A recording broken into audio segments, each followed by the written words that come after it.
A human hand once moved across animal skin, page after page, leaving signs that look almost like language but refuse to become speech. The strange part is not only that we cannot read it, the colder thought is that meaning may have existed once, inside one mind, one room, one lost world, and then disappeared without leaving a bridge back to us. What kind of knowledge can survive as marks but die as memory? Someone wrote an entire book in a language that does not exist, and 600 years later, why still can't we read it? Imagine holding a book that behaves like a memory, but not like a message. It has pages. It has margins. It has lines that move from one side to the other with the calm confidence of handwriting.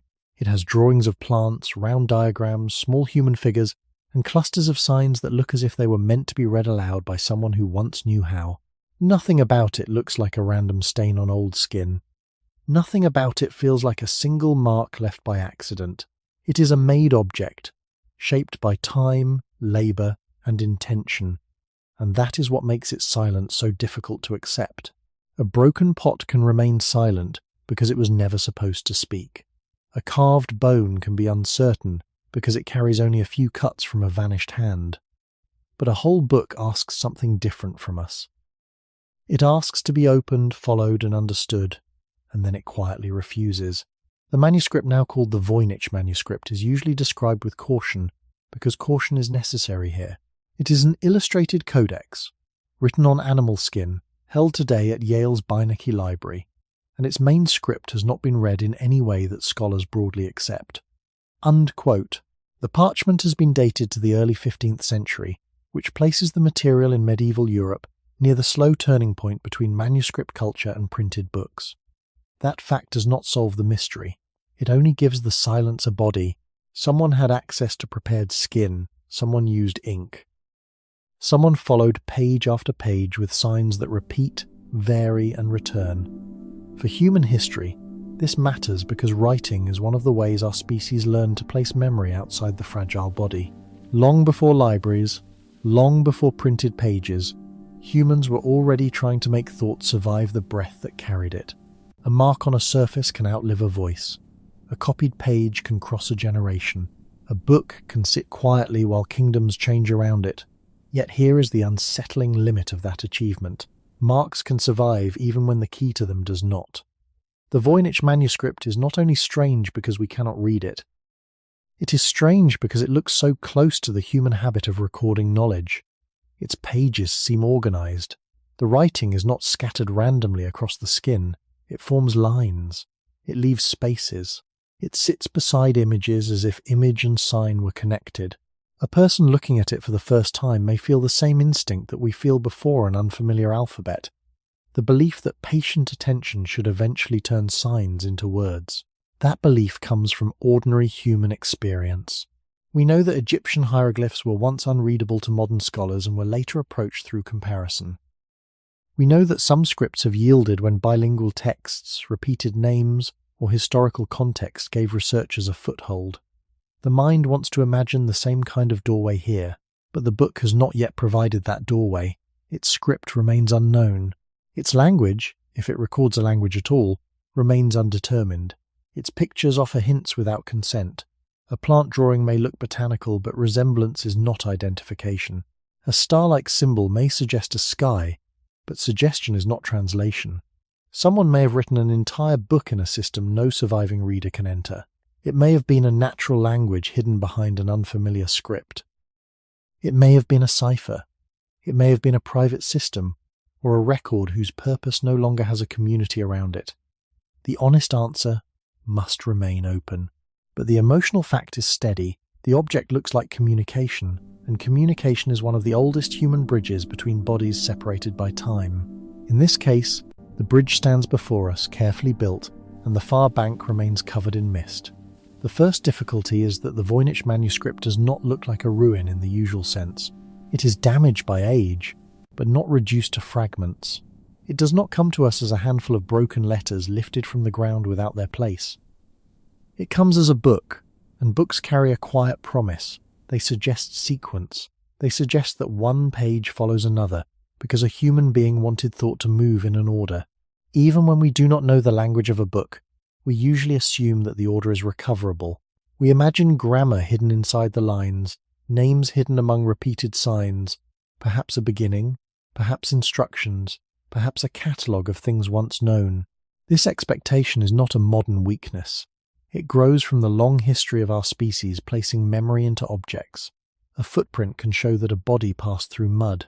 A tool can show that a hand-shaped stone for work. But writing changes the relationship between object and mind. It asks the reader to believe that the invisible part of a person, a thought, a sound, a memory, was once pressed into a visible form. That is why this manuscript feels so close and so distant at the same time. Its surface is full, but its meaning remains sealed. The pages behave like pages, the lines behave like lines. The script seems to have habits. Some signs appear often, some clusters return with small changes. There are spaces that look like separations between words, though we must be careful, because looking like a word is not the same as being one. There are drawings arranged with enough care to make the viewer suspect that the pictures and the writing belong to the same system of attention. Yet every familiar route into reading seems to fade. The book is not simply written in Latin with strange handwriting. It is not plainly a known European vernacular. It is not an ordinary herbal copied in a script we can name.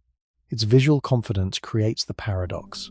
The more book-like it appears, the more troubling its unreadability becomes. A meaningless scribble could be dismissed. A few invented symbols could be treated as decoration. But hundreds of pages of repeated, controlled marks ask a heavier question. Why would someone make so much apparent order if no one was meant to recover meaning from it? That question must be handled slowly. Human beings have always made signs for many reasons. Not only for direct communication, some signs protect memory. Some signs mark ownership. Some signs are sacred, private, playful, secret, or technical. Some signs may be understood by only a small group, and when that group disappears, the system can outlive its readers. In the deep background of human origins, this is one of the most fragile parts of culture. A skill can vanish in one generation if it is not taught. A song can disappear when the last singer dies. A method for reading signs can be lost, even while the signs themselves remain safe in a library. The Voynich Manuscript sits inside that human vulnerability.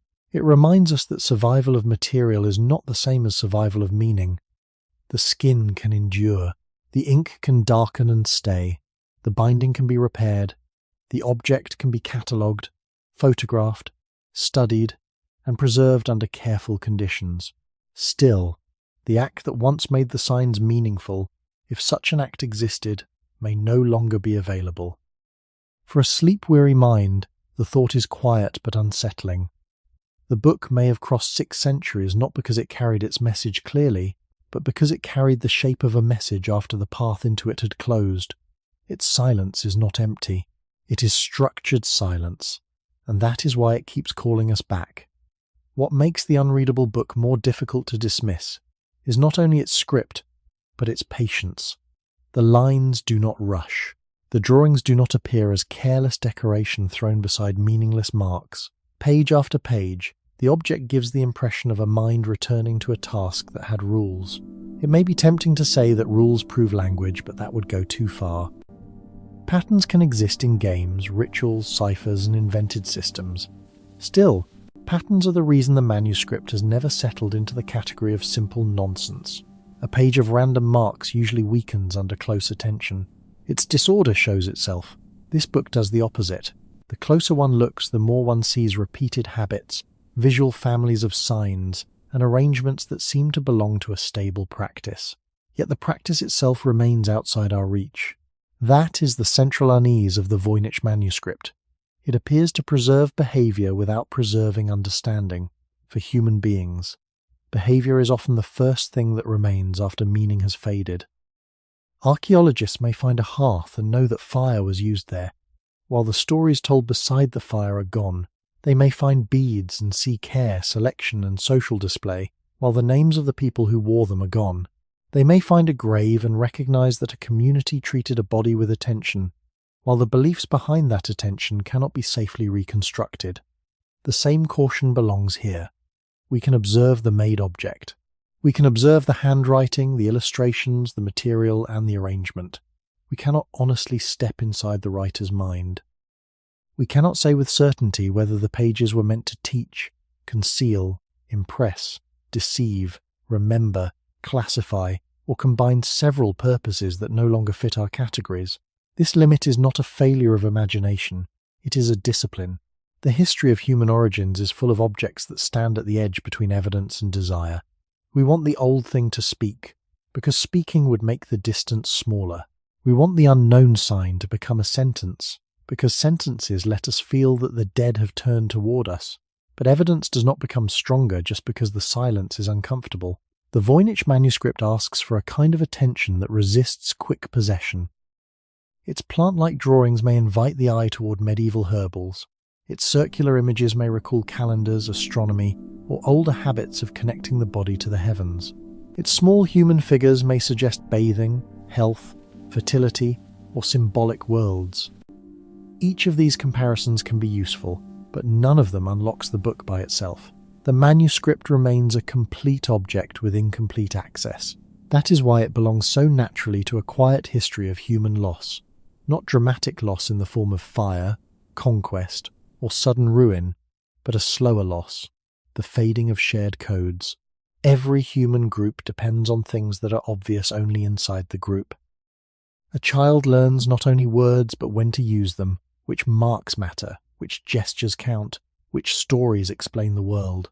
If that chain breaks, later people may inherit the shell without the living instruction. The book before us may be one such shell, though we cannot know exactly what once lived inside it.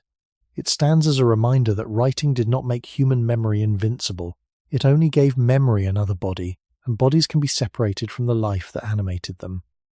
600 years later, the pages still turn, the signs still wait, and the question remains calm and unresolved. When a book survives without its reader, what exactly has survived? To understand why this unreadable book matters, it helps to place it inside a world where making any book was already a slow act of human labour. In medieval Europe, before printed pages became common, a manuscript was not a casual object. It required prepared skin or paper, ink, tools for writing, time for ruling lines, space for images, and enough training for the hand to keep returning to the page with control. The Voynich Manuscript belongs materially to that older book world. Scientific testing of its parchment has placed the animal skin in the early 15th century, though that does not tell us exactly who wrote on it, where the writing happened, or what the creator believed the work was for. This is an important distinction. The skin can be dated more securely than the intention. The body of the book can be placed in time more easily than the mind behind it. In that sense, the manuscript begins not as a fantasy, but as a physical survivor from a period when knowledge often moves slowly through copying. A person who wanted to preserve a text could not press a button or send words across a network. The page had to be prepared. The marks had to be made by hand. Mistakes, corrections, habits of spacing, and rhythms of ink all belonged to the human body. Writing was not separate from breathing, posture, eyesight, and the strength of fingers. A medieval manuscript carried the fatigue and skill of its maker in ways a printed page often hides. This matters because the Voynich Manuscript is sometimes treated only as a puzzle, as if it floated outside ordinary history. But it did not float. It came from a world of workshops, monasteries, courts, physicians, astrologers, merchants, collectors, and readers, who lived with books as rare and valued things. Not every book was holy. Not every book was scholarly. Some recorded remedies, calendars, diagrams, recipes, prayers, astronomical tables, or practical knowledge shaped by tradition. Some mixed observation with belief in ways that can feel unfamiliar now. The medieval world did not separate nature, body, stars, medicine, and symbol exactly as modern science does. That does not mean people were foolish. It means their categories were different, and their books often carried those categories together on the same page. The strange manuscript seems to sit near that border. It has drawings that resemble plants, circular designs that invite comparison with cosmological or calendrical diagrams, and human figures placed in settings that do not fit neatly into a single modern label. Yet resemblance must be handled gently. A plant-like drawing is not proof of a real plant. A circular image is not proof of astronomy. A bathing figure is not proof of medical instruction. What can be said more safely is that the book shares the visual world of late medieval illustrated manuscripts while refusing to join any known text. That refusal is what makes its historical setting so useful and so limited. Medieval Europe gives us parchment, ink, book forms, herbal traditions, astronomical diagrams, and the habit of combining image with instruction. It gives us a landscape where such an object could physically exist, but it does not give us the words. Human origins sit quietly behind this problem. Our species became powerful not only by making tools, but by passing techniques across time. A stone tool tradition needs teaching, a healing practice needs memory, a calendar needs repeated observation, a written book tries to fasten that chain to matter, so the next person does not have to begin again. The Voynich Manuscript shows the weakness inside that achievement. A book can reach the future with its surfaces intact, while the teaching chain that would make it speak has been broken. It is medieval, material, patient, and still closed, like a door whose frame survived after the house around it almost entirely vanished. A medieval book began long before the first sentence touched the page. It began with an animal skin chosen, scraped, stretched, dried, and cut until it became parchment. That material was not neutral. It carried the memory of a body changed into a surface for human thought.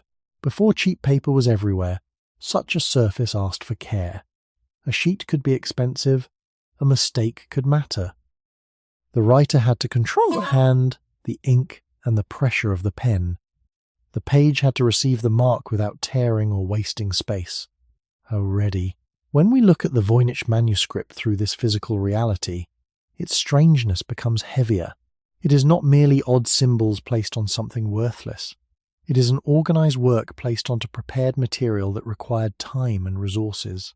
The parchment itself has been dated to the early 15th century, but parchment dating does not reveal the day the ink was laid down. It does not identify a city, a workshop, a patron, or a reader. It gives a historical flaw beneath the mystery, not a complete house. Still, that flaw matters. It reminds us that the manuscript entered the world when European books were often slow, handmade things, shaped by touch rather than machines. The human body was part of every page. Eyes judged the line, fingers held the pen, shoulders bent over the work. Breath and fatigue belonged to the rhythm of copying. For most of human history, knowledge did not travel as a weightless signal. It had to be carried in voices, taught by repetition, carved into objects, painted on walls, counted, sung, or written. Writing was one of the great answers to forgetting, but it was never free from the body that made it. The Voynich manuscript seems to remember that older condition. Its signs have the look of being formed by a practiced motion. The strokes are not stiff scratches of someone drawing isolated marks one by one. They flow with ease. This does not prove that the signs are ordinary language.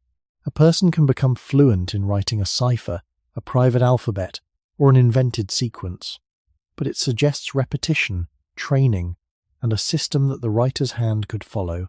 That is why material history cannot be separated from the intellectual mystery. A hoax made quickly on cheap scraps would ask one kind of question. A carefully produced manuscript on prepared skin asks another. It asks why someone would invest labour in a form that resembles learned communication. Medieval Europe had many books that joined image and text. Herbals arranged plants beside descriptions of use.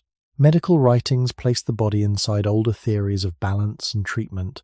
Astronomical and astrological works placed time, stars, and human affairs in relation. Religious books guided prayer and memory.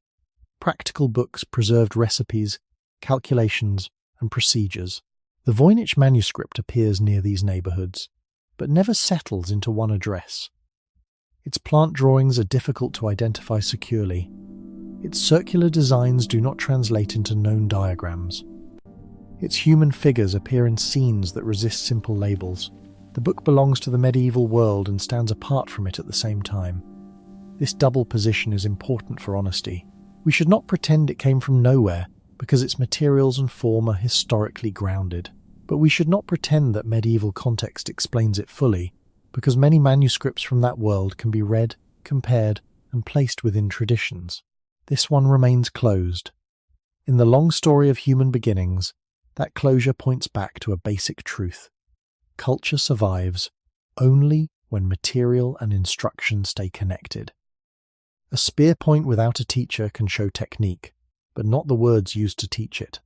A sign can show intention, but not the voice that named it.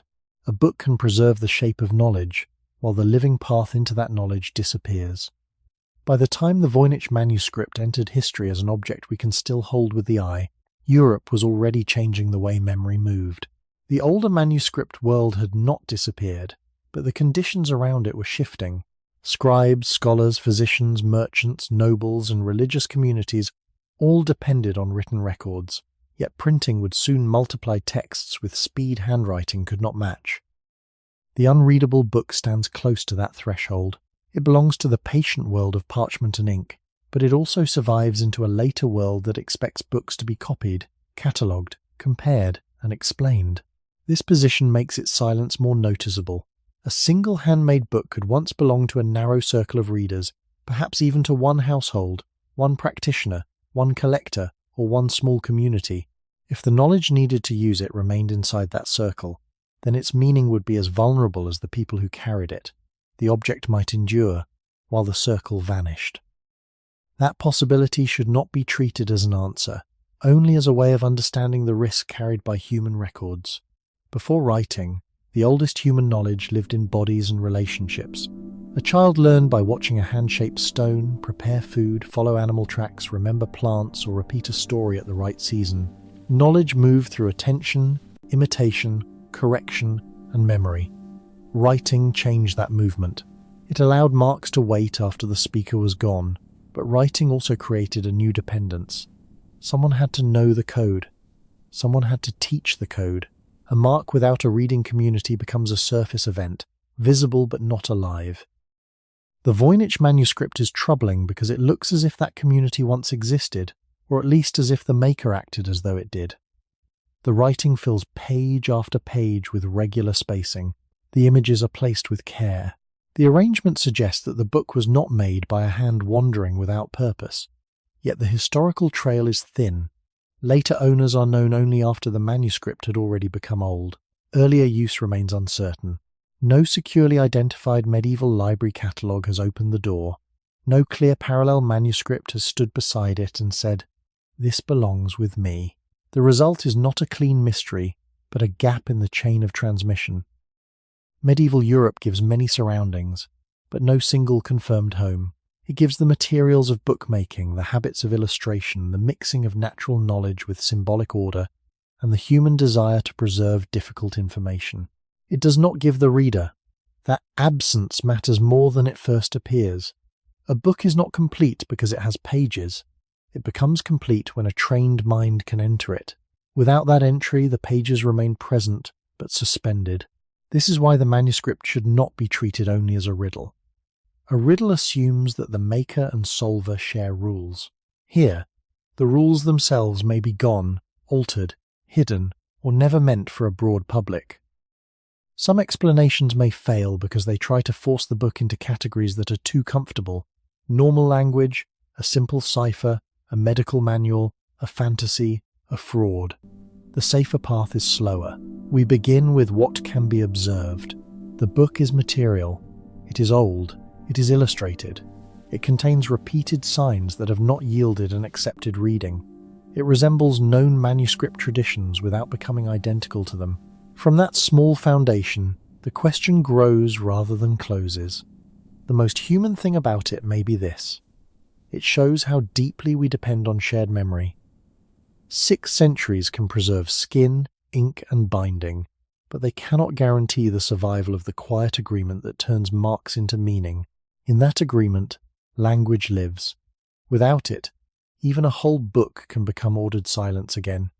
Behind the strange pages, there was first a human hand. That may sound simple, but it is one of the few things the manuscript allows us to say without reaching too far. The writing did not appear by weather, accident, or decay.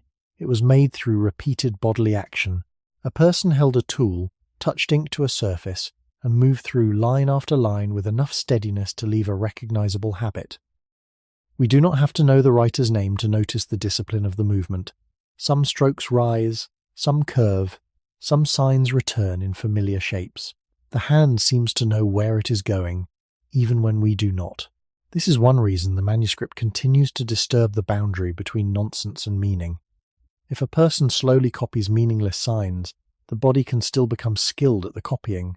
If a person writes a private code, the body can also become fluent.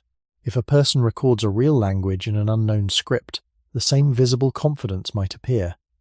The hand alone cannot choose between these explanations. It can only show that the work passed through practiced motion. In the deeper history of our species, practiced motion is one of the oldest forms of intelligence. Long before writing, hands learned sequences that memory alone could not easily describe. A stone tool was made by repeated gestures. A basket, a cord, a painted mark, a fire drill, a musical rhythm, all depended on patterns taught through the body. The Voynich Manuscript belongs to a much later world, but it still rests on that ancient foundation. Thought becomes durable only when the body performs it. The signs on the page may be unreadable, but the action that formed them is recognizably human. This does not bring us inside the writer's mind.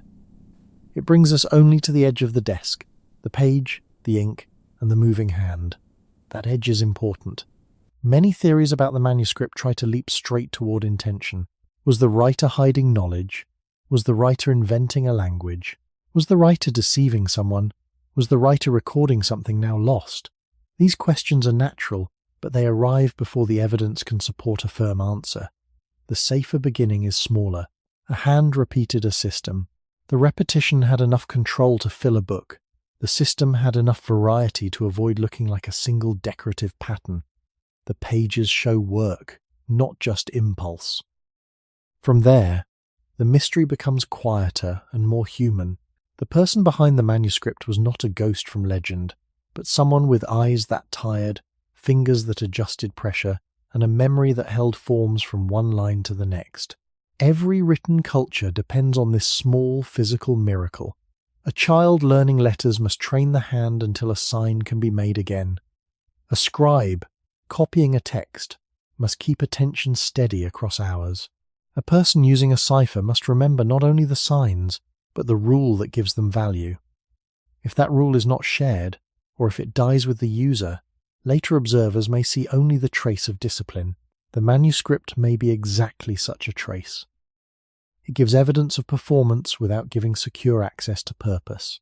Its writer remains hidden not because the pages are empty, but because the pages preserve the body's work more clearly than the mind's explanation. That imbalance is the quiet center of the problem. Human writing began as a way to make memory travel beyond one body.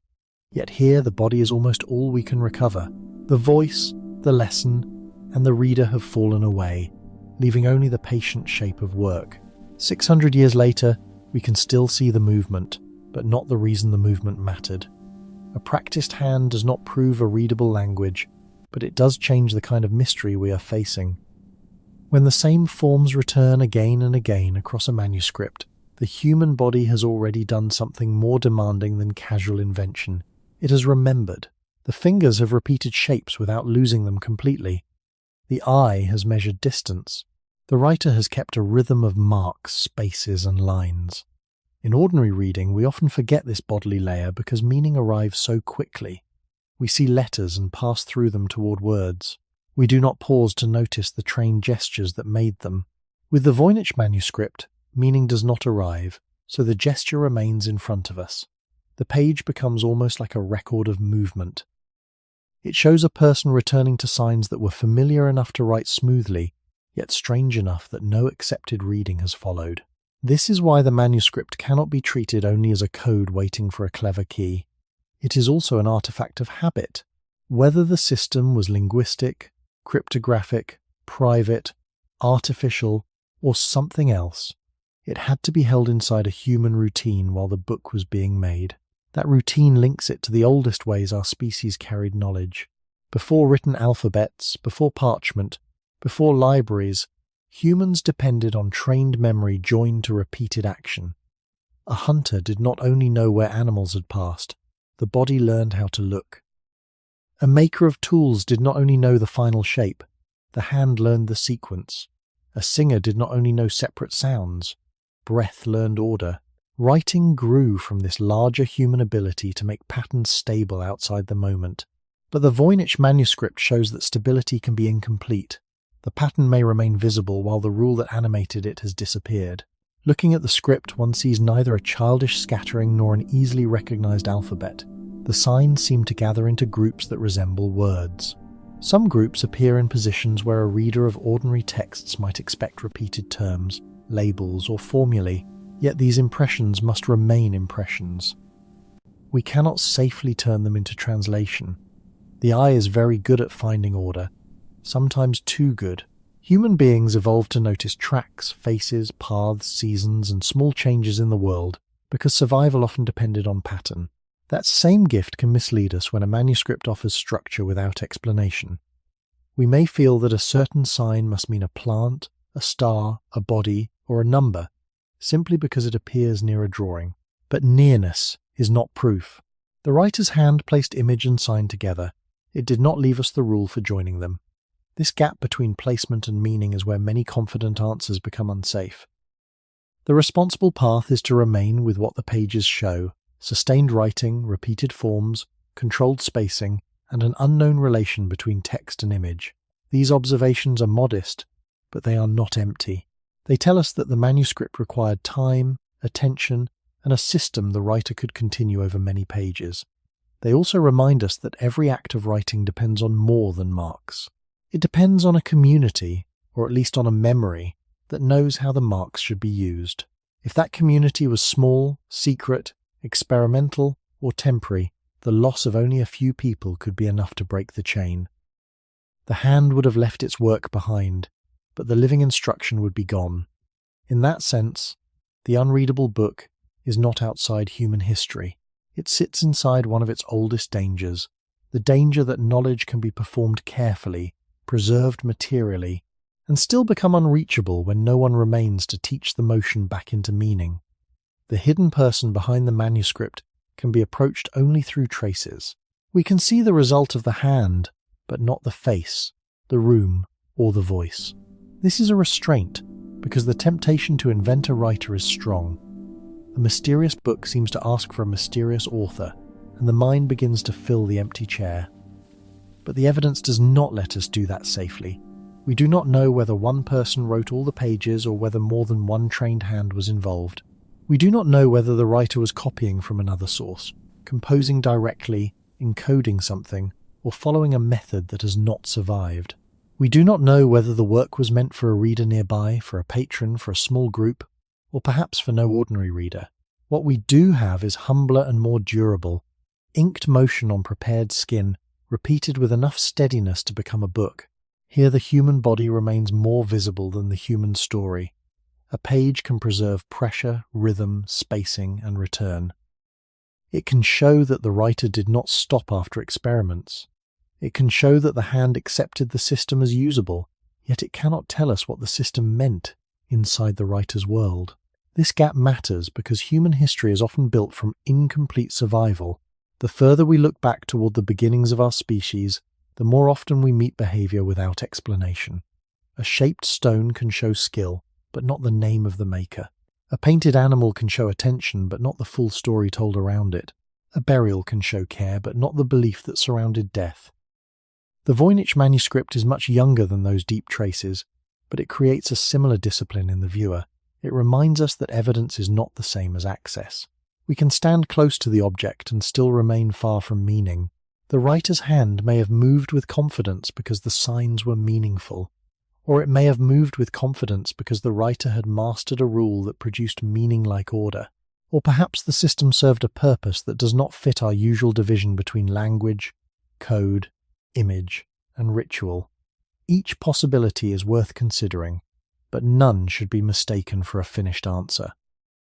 What makes the manuscript valuable is not that it allows every theory equally.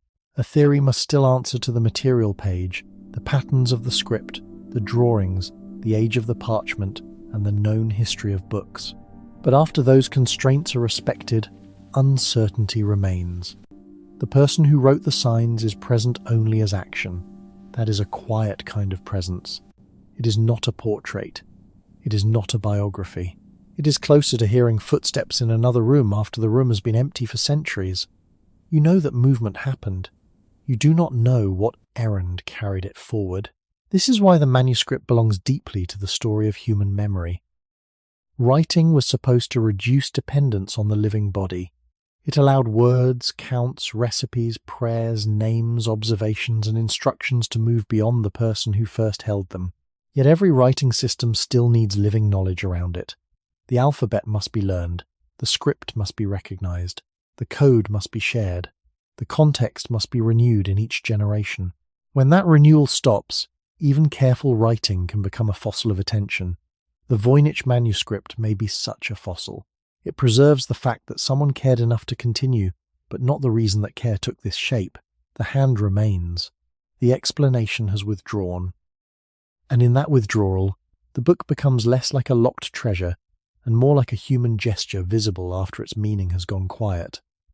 The plant drawings in the Voynich Manuscript create one of its strongest illusions of nearness. A leaf is something the human eye wants to know. A root looks as if it should belong to soil. A stem seems to promise season, use, smell, and touch. Medieval Europe had many books in which plants were drawn beside words, and those books often belonged to medicine, household practice, gardens, monastic learning, or older traditions copied again and again.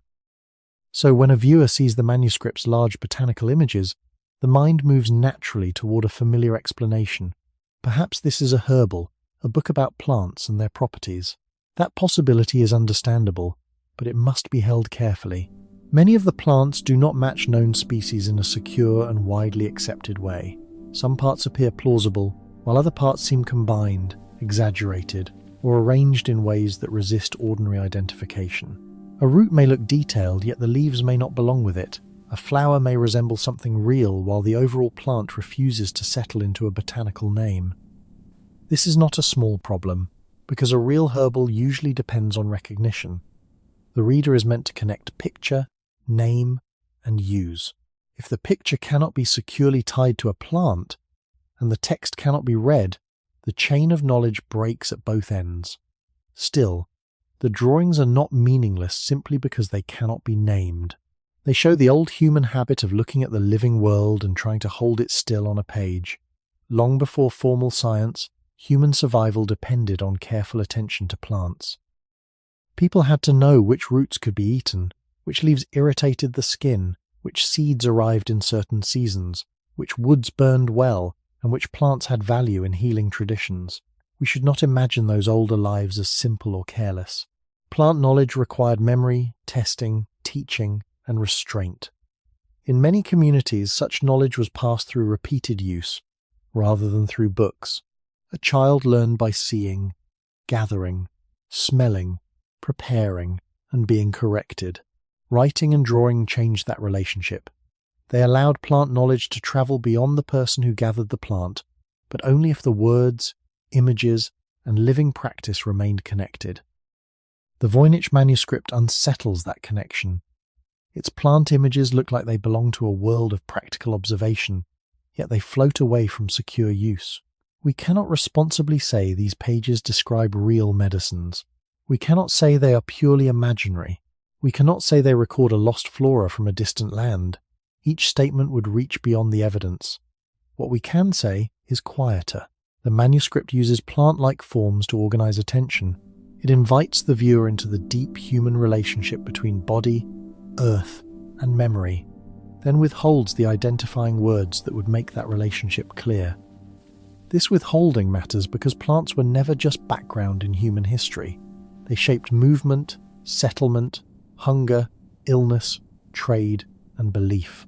The story of our species is partly the story of learning landscapes through the body, hands gathering, mouths tasting, eyes comparing one leaf with another, elders warning the young, communities remembering what the ground offered and what it hid.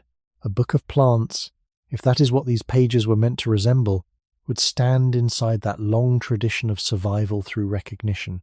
But the manuscript gives recognition in an unfinished form. It shows roots without reliable names, leaves without secure species, and text without an accepted reading. The result is not a garden we can walk through. It is more like a pressed memory of a garden whose paths have disappeared. Its silence is gentle but exacting. It reminds us that human beings learn the world through names and uses, and when the names are gone, even a familiar leaf can return to mystery. Medieval plant books were never only about beauty. They belonged to a world where the human body depended on the more than human world every day. A plant could be food, dye, scent, poison, medicine, symbol, or seasonal sign. It could mark the beginning of a task, the arrival of a fever, the time to gather, the time to dry, or the boundary between useful knowledge and danger. In that older world, the page did not replace the living plant. It stood beside memory. A drawing might remind a reader what to look for, while the true recognition still came from handling leaves, knowing smells, watching where the plant grew, and listening to people who had used it before. This matters when we look at the Voynich Manuscript, because its plant pages appear to belong to that broad family of illustrated knowledge, yet they do not behave like a normal guide. The images are large and deliberate. They often give roots, stems, leaves, and flowers with enough detail to invite identification. But when the eye tries to settle on a known species, certainty weakens. One part may seem familiar, another part may feel wrong, and the whole plant remains difficult to place. This does not mean the artist knew nothing about plants. It means the drawings do not give modern viewers a stable bridge from image to species. Some may be stylized, some may combine features, some may reflect artistic conventions, some may point to real plants through a visual language we no longer understand. None of these possibilities should be forced into a single answer too soon. The more careful lesson is that recognition itself is historical. A plant is not recognized by eyesight alone. It is recognized through a culture of naming, use, comparison, and teaching. A leaf becomes meaningful because someone has learned what counts as the important feature. A root becomes meaningful because someone knows whether its shape, taste, season, or preparation matters. Without that instruction, even a careful drawing can become uncertain. This is close to the larger problem of the manuscript. The book preserves forms, but not the living agreement that explains how to read those forms. For early humans, and for later farming and healing communities, plant knowledge was part of survival at the level of the body. Hunger, illness, birth, injury, and old age all made the plant world intimate. People did not need abstract theories to know that the ground could sustain them or harm them. They needed patient memory. They needed repeated correction.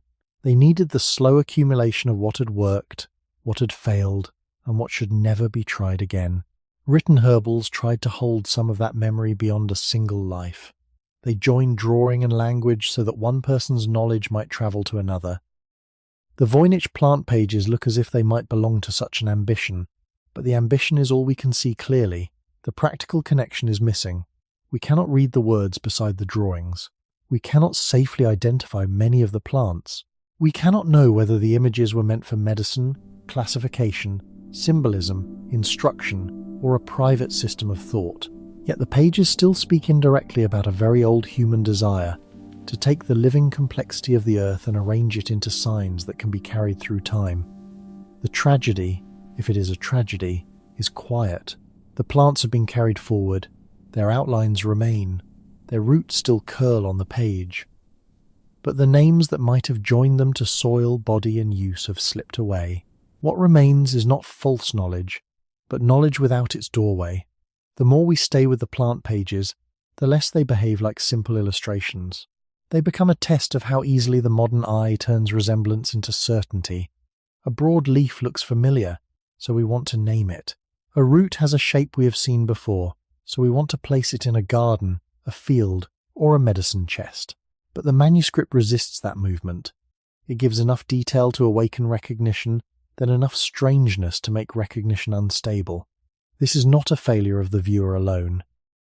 It is part of the larger break between the object and the world that once may have explained it. In many medieval herbals, a plant image did not have to satisfy modern botanical standards.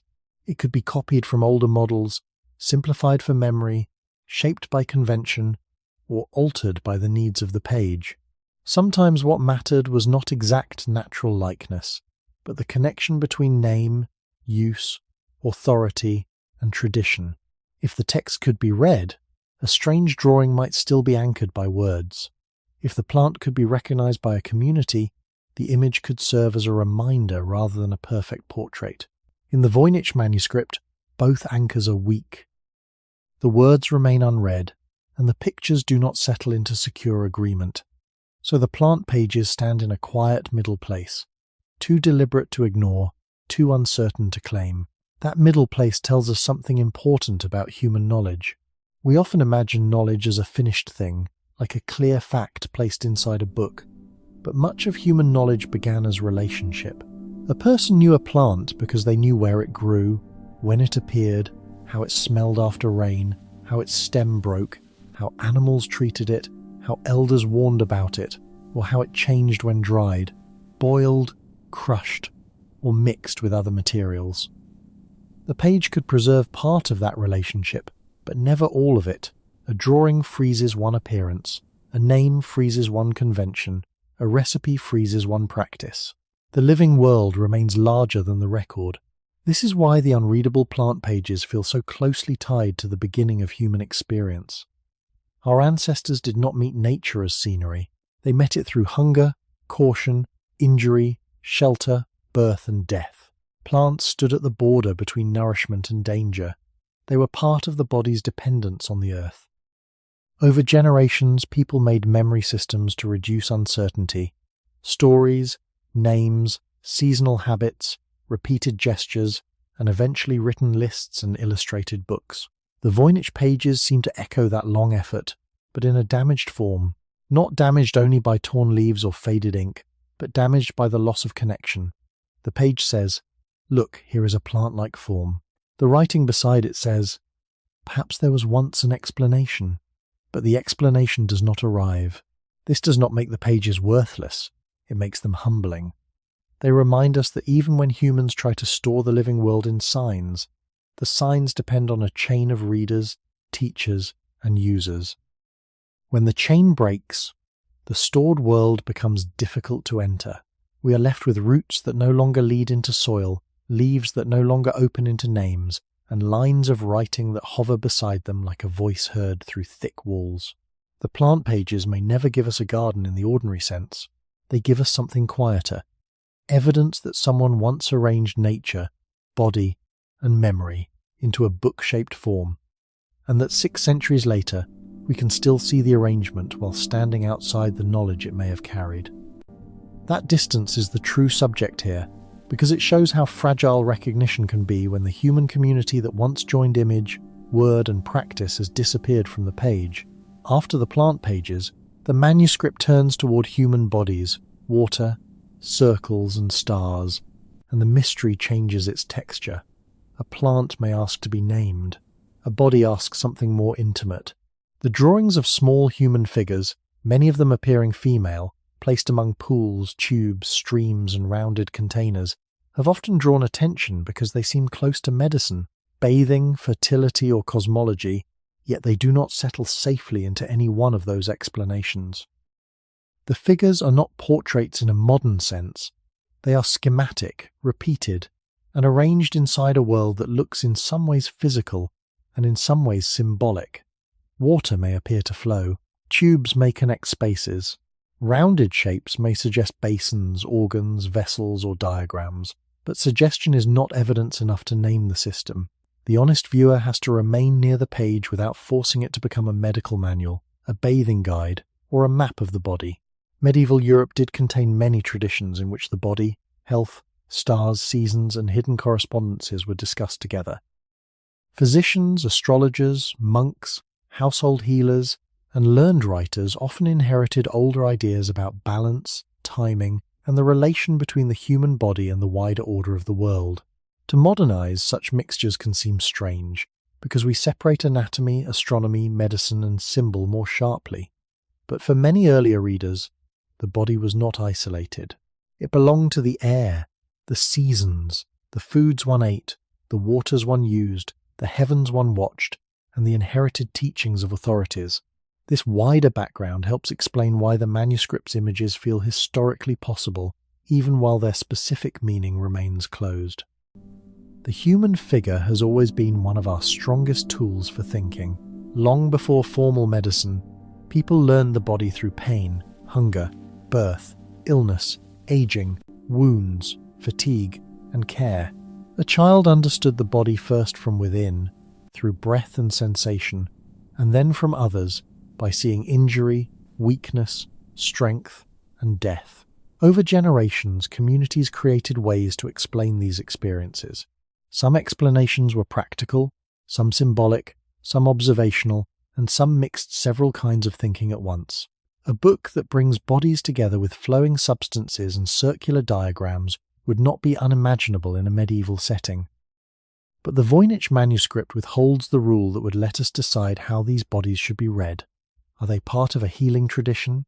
Are they symbolic figures in a cosmological arrangement? Are they labels for processes now unknown? Are they connected to the plant images, or only placed nearby within the same larger work? Each question is reasonable. None can be answered with certainty. From appearance alone, this is why these pages matter for the central problem of the unreadable book. They show that the manuscript is not only a string of unknown signs, it is a visual environment. Text and image seem to coexist in a deliberate way, as if the maker believed they belong together. Yet without a readable text, the images become mirrors for our caution. They reflect the human desire to interpret bodies, waters, and heavens as a meaningful order, but they do not tell us which order was intended. The origin of writing lies in some measure in this desire to stabilize what the body cannot hold forever. Pain passes, fever rises and falls, a season changes, a person dies. A diagram promises to keep some pattern still. In the Voynich Manuscript, the pattern remains still, but the voice that once may have explained it has gone quiet. The result is not a clear lesson in medicine or astronomy, but a preserved arrangement of concerns that have always followed human life. How the body changes, how water moves, how time circles back, and how the sky above may have seemed connected to the fragile life beneath it. The circular pages of the manuscript deepen the uncertainty, because circles feel naturally meaningful to human beings. A circle can be a wheel, a year, a moon, a womb, a pool, an eye, a world, or a diagram of return. It has no obvious beginning, and for that reason it has often been used to think about time, heaven, health, and order. In the Voynich Manuscript, circular designs appear near signs we cannot read, and the mind wants to place them quickly among known traditions. Astronomy, astrology, calendars, cosmology, or medical timing. Some comparisons may be useful, because medieval manuscripts did often use circles to organize knowledge. The heavens could be drawn in rings, the months could be arranged in cycles, the human body could be imagined in relation to seasons, humors, planets, and qualities of heat, cold, dryness, and moisture. Yet the manuscript does not let any one comparison become a secure translation. Its diagrams may resemble familiar forms without matching them closely enough to become identified. The danger is that a circle seems universal, so we forget that its meaning is always taught. A person must learn whether a ring marks a year, a star path, a recipe sequence, a spiritual order, or something else entirely. Shape alone does not carry the whole message. This is another way the book preserves surface while withholding instruction. It gives us the architecture of thought, but not the speech that once may have moved through it. For human history, circular thinking is very old. Long before written diagrams, people lived by repeating patterns: dawn and dusk, hunger and eating, bleeding and healing, birth and death, wet seasons and dry seasons, the appearance and disappearance of plants, the movements of animals, the changing moon. The body learned time before the page did. Sleep itself is part of that older circle, a return every night to the edge of awareness. When later people drew circles in books, they were not inventing the cycle from nothing. They were placing ancient bodily experience into a visible form. The Voynich diagrams may belong somewhere in that broad human habit, but we cannot say exactly where. The same restraint applies to the watery scenes. Water has practical meaning, bodily meaning, and symbolic meaning. It cleans, nourishes, cools, carries, reflects and threatens. It is part of bathing, birth, illness, agriculture and ritual. When small figures appear inside greenish pools or connected channels, the eye searches for a system. Perhaps these are baths. Perhaps they are internal passages imagined through analogy. Perhaps they belong to a theory of health, a symbolic landscape, or a visual code no longer shared. Each possibility remains open because the unread text cannot confirm the role of the image. What we can observe is the persistence of connection. Bodies are not drawn alone. They are linked to water, containers, flowing lines, and larger arrangements. That suggests a way of thinking in relationships rather than isolated objects. The manuscript seems to ask how one thing enters another, how forces move, how the human body sits inside a surrounding order. This was not a strange concern for earlier people. Human life has always depended on flows: blood, breath, milk, rain, rivers, seasons, food, and illness. Moving through a community, to make sense of those flows, people built images, stories, and eventually books. Here, the images remain like still water after the words have sunk beneath the surface. We can see the shapes. We can feel the pull of interpretation. But the current that would carry us from drawing to meaning is still hidden. This hidden current is the reason these pages belong to the same central question as the script itself. They show that unreadability is not only a problem of letters, it is also a problem of images whose context has drifted away. The strange human figures and circular designs do not solve the manuscript, but they change the way its silence feels. If the plant pages seem to point outward, toward fields, roots, and the living earth, these pages seem to point inward and upward at the same time. They place the human body among waters, vessels, stars, and turning forms. That arrangement is deeply human, because people have always tried to understand the body by comparing it with the world around it. Breath could be felt as moving air. Blood could be imagined through rivers and channels. Birth could be placed beside water, moons, seasons, and cycles. Illness could be linked to imbalance, weather, food, age, or forces that were not visible. Earlier explanations were not modern science, and we should not treat them as if they were, but neither should we dismiss them as empty. They were attempts to bring order to experiences that every human body must face: pain, weakness, sleep, desire, recovery, aging, and death. The Voynich Manuscript seems to stand near that old effort to connect body and cosmos, but it never gives us the plain words that would let us say how the connection worked. This is why the images remain so powerful. They are not random enough to ignore, and not clear enough to possess. A small figure in a pool may look like a person bathing. A tube may look like a channel. A circle may look like a map of time. A star-like image may look like a sky sign. Yet each likeness stops before certainty. The page invites interpretation, then withdraws the rule that would make interpretation safe.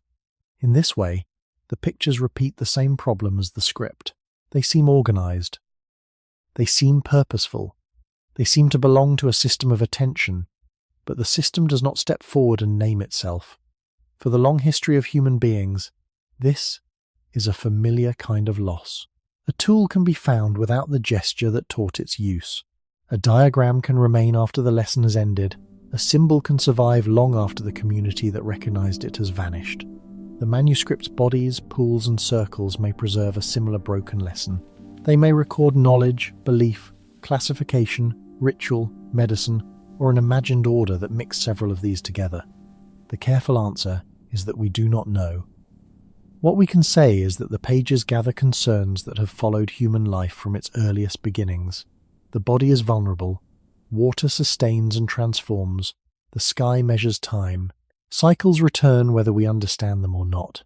Human cultures learn to place these experiences into stories, calendars, remedies, diagrams, and books, because the body alone forgets too easily and dies too soon. Writing and drawing promised a longer memory, but the Voynich Manuscript shows that a longer memory is not the same as an unbroken one. Its figures still lift their arms. Its pools still seem to connect. Its circular forms still turn silently under the eye. Yet the explanation that once may have joined them has become unreachable. That is not a dramatic answer, but it is a truthful one. The book remains valuable because it holds the shape of a human attempt to understand life, even if the attempt can no longer be translated into our language. 6 centuries later, we stand before these bodies and diagrams as we stand before the unreadable words. Close enough to see care, too far away to hear instruction. The silence is not empty. It is the silence of a system whose living reader has not returned. The manuscript script is the place where the mystery becomes most exact. Images can be uncertain in many ways, because an image can resemble several things at once. A plant-like drawing can invite many names. A circle can suggest many kinds of order, but writing creates a sharper expectation. When signs are arranged in lines, separated into groups, and repeated across pages, the human mind begins to look for language. The Voynich Manuscript encourages that instinct very strongly. Its signs do not sit like isolated decorations. They move in rows. They appear in clusters that look much like words. Some clusters are short, some longer. Certain forms return again and again, while others seem rarer. The page has the calm spacing of text, not the scattered look of ornament. This is why the book remains so difficult to reduce to simple invention. It behaves, at least on the surface, like something written. Yet that phrase must be used carefully. Looking like writing is not the same as being a readable language.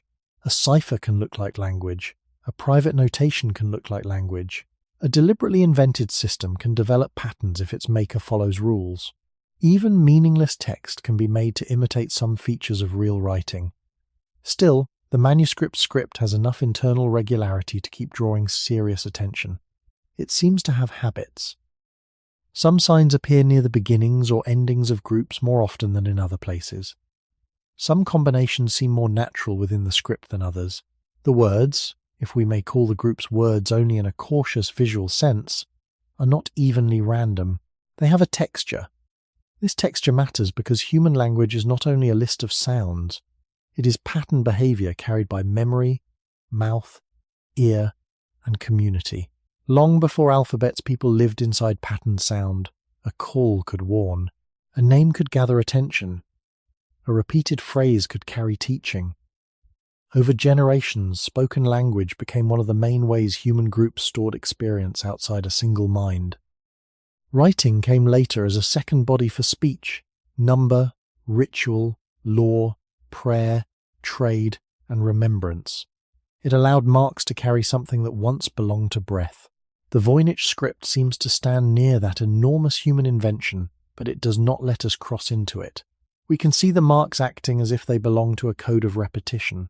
We cannot hear the sounds, if there were sounds. We cannot know the grammar, if there was grammar. We cannot identify the community, if there was one. This is the central tension of the pages. They offer the outer clothing of language without the living body beneath it. Scholars and enthusiasts have tried to compare the script with known languages and known writing systems, but no reading has gained broad acceptance. That continued failure does not prove that the manuscript is meaningless. It only proves that appearance and access are different things. Human beings are especially vulnerable to this difference because we are pattern-seeking creatures. The same mind that sees tracks in mud and reads emotion in a face also wants to turn repeated marks into speech. Usually that ability helps us survive and communicate. Here, it makes the silence more persuasive. The script keeps saying, in its visual way, that order is present, but order alone is not meaning. A shell can hold the shape of a living thing after the living thing is gone. The Voynich script may hold the shape of language, or the shape of code, or the shape of a system made to resemble both.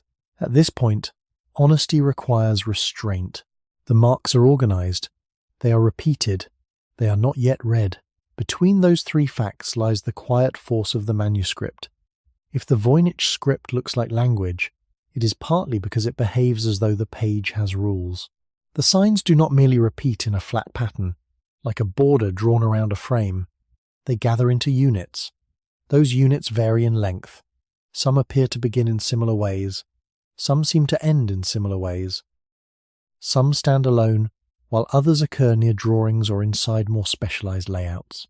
To a reader trained by ordinary books, these are powerful signals.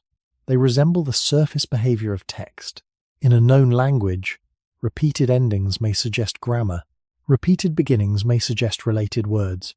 Frequent short words may suggest particles, articles, or common connectors. A cluster near an image may suggest a label.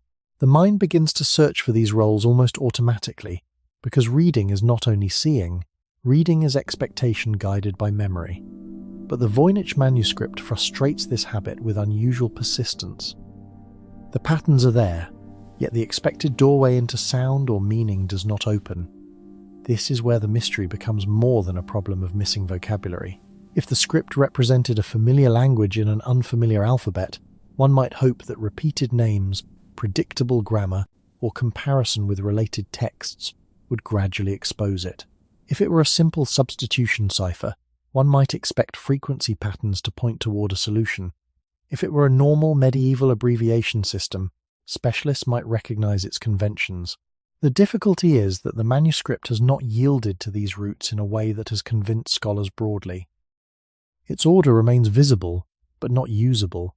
This is a strange condition for a human artifact. It is like seeing footprints that clearly cross wet ground, but never finding the creature that made them. The track is real, the motion is real, the body behind it remains uncertain. In the deep story of human origins, language grew from shared attention. One person had to point, another had to understand. One sound had to become stable enough to be repeated. One sign had to be recognized by more than one mind. Language is not private in the usual sense, because it lives by being shared. Even a secret code depends on shared rules between at least two moments, the moment of writing and the moment of reading. The Voynich script troubles us, because it may preserve the first moment without preserving the second. It may show a system that once had a reader, or at least a maker who could follow it, while leaving later people outside the agreement that gave the marks their function. This is why the spaces between the groups matter so much. They look like the spaces between words, and spaces are one of the small kindnesses writing gives to the eye. They help the reader separate the flow of thought into manageable pieces. Yet even here, caution is needed. A visual gap can separate words, but it can also separate coded groups, syllables, labels, formulae, or units invented for another purpose. We do not know which kind of separation the manuscript uses. The same is true of repetition. Repetition can suggest grammar, memory, chant, recipe, list, encryption, or patterned fabrication.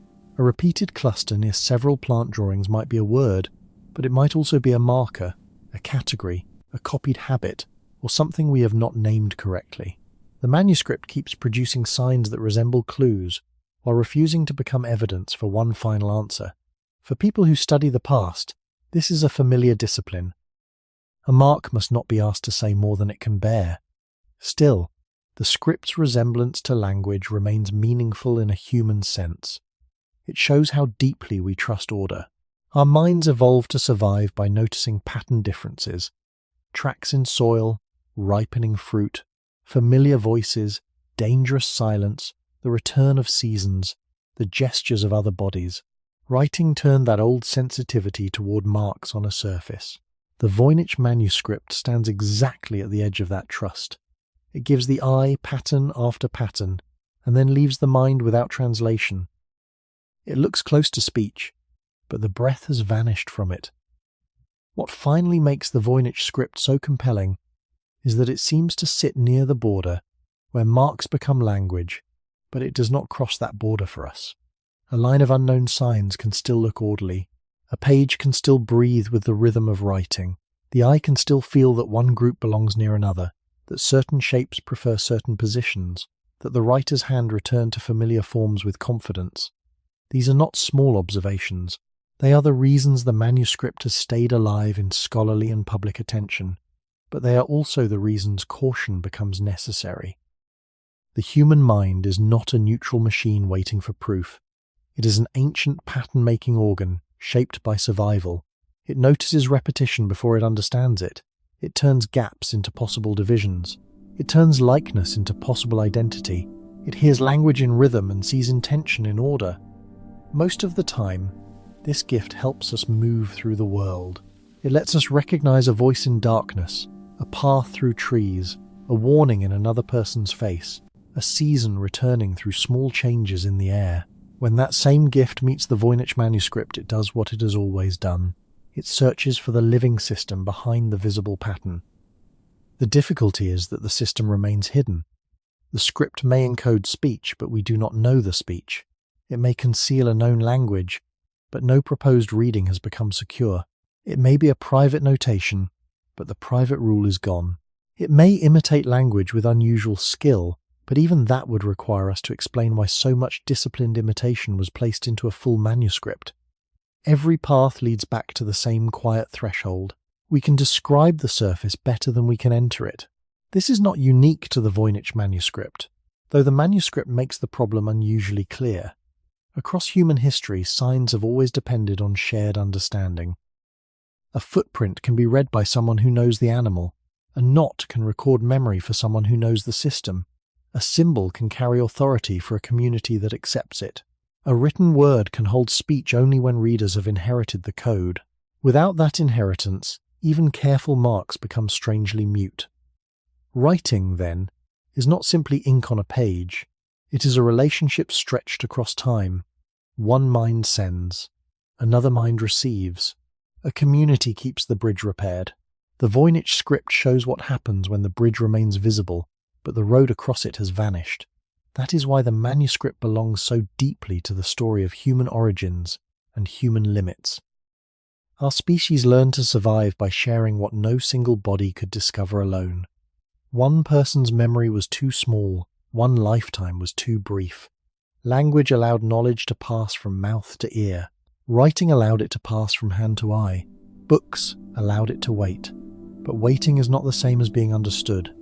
A book can wait for centuries and still not find the reader it needs. The Voynich manuscript may be a record of knowledge, or concealment, or experiment, or controlled invention. At this point, the fairest answer is that we do not know. Yet the unknown is not empty. It teaches us something about the fragile agreement beneath every readable page. When we read ordinary writing, we are taking part in a chain of trust that began long before us. We trust that signs have sounds or values. We trust that spaces divide thought. We trust that others have carried the rules forward. The Voynich manuscript removes that trust while leaving the appearance of it behind. It is language-shaped silence, and that is why it feels so close to speech yet remains beyond hearing. The refusal of the manuscript to become language begins with a simple disappointment. It does not match the languages we expect. Medieval Europe was full of Latin, regional vernaculars, learned abbreviations, imported words, local spellings, and scripts that can appear difficult to modern eyes. A manuscript from that world may look strange at first, and still become readable when placed beside known traditions. The Voynich manuscript does not do this in any accepted way. Its writing has been compared with many possibilities, but no proposal has shown, to broad scholarly satisfaction, that the text is Latin, Italian, German, Czech, Hebrew, Arabic, or another known language hidden only by unfamiliar handwriting. This does not mean every comparison is foolish. It means comparison has not yet crossed the boundary from suggestion into demonstrated reading. That boundary matters. A convincing reading must do more than match a few signs to a few desired words. It must explain the system across many pages. It must work where the interpreter is not choosing only the most convenient example. It must account for repeated patterns, strange distributions, labels, long passages, and the relation between writing and image. Without that, a proposed reading may reveal more about the reader's hope than about the manuscript itself. This is a very human danger.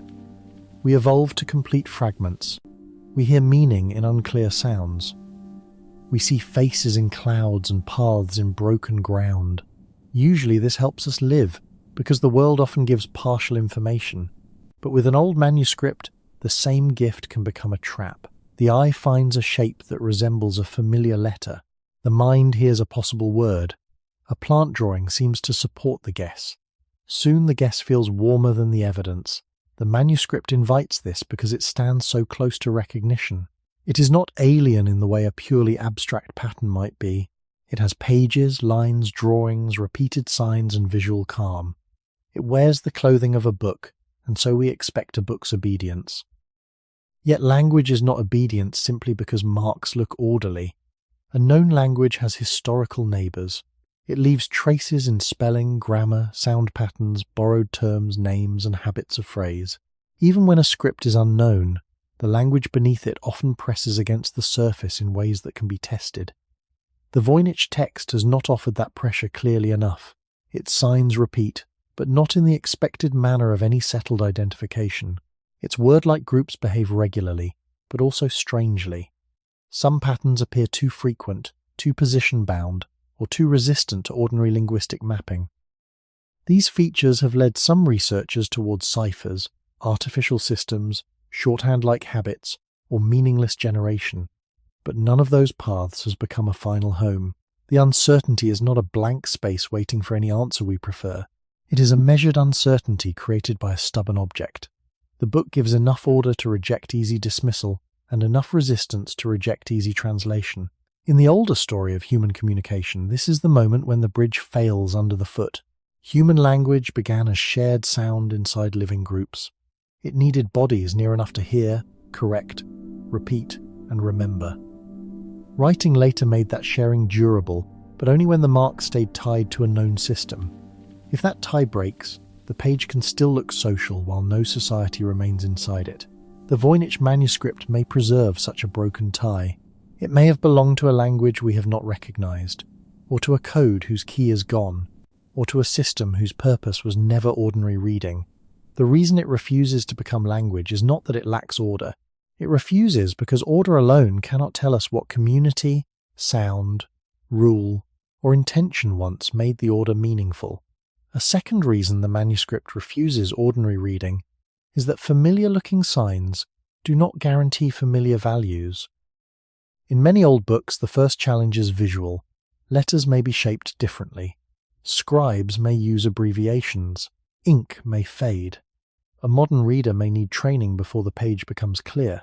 But with enough comparison, the strange hand can often be brought back into a known family of writing. The Voynich script has not allowed that return. Some of its shapes may remind observers of Latin letters, numbers, or medieval abbreviations, but resemblance is a weak guide. A curve that looks like one letter in one tradition may serve a different purpose in another. A repeated ending may look grammatical without belonging to grammar. A sign placed near a drawing may seem like a label without functioning as a label.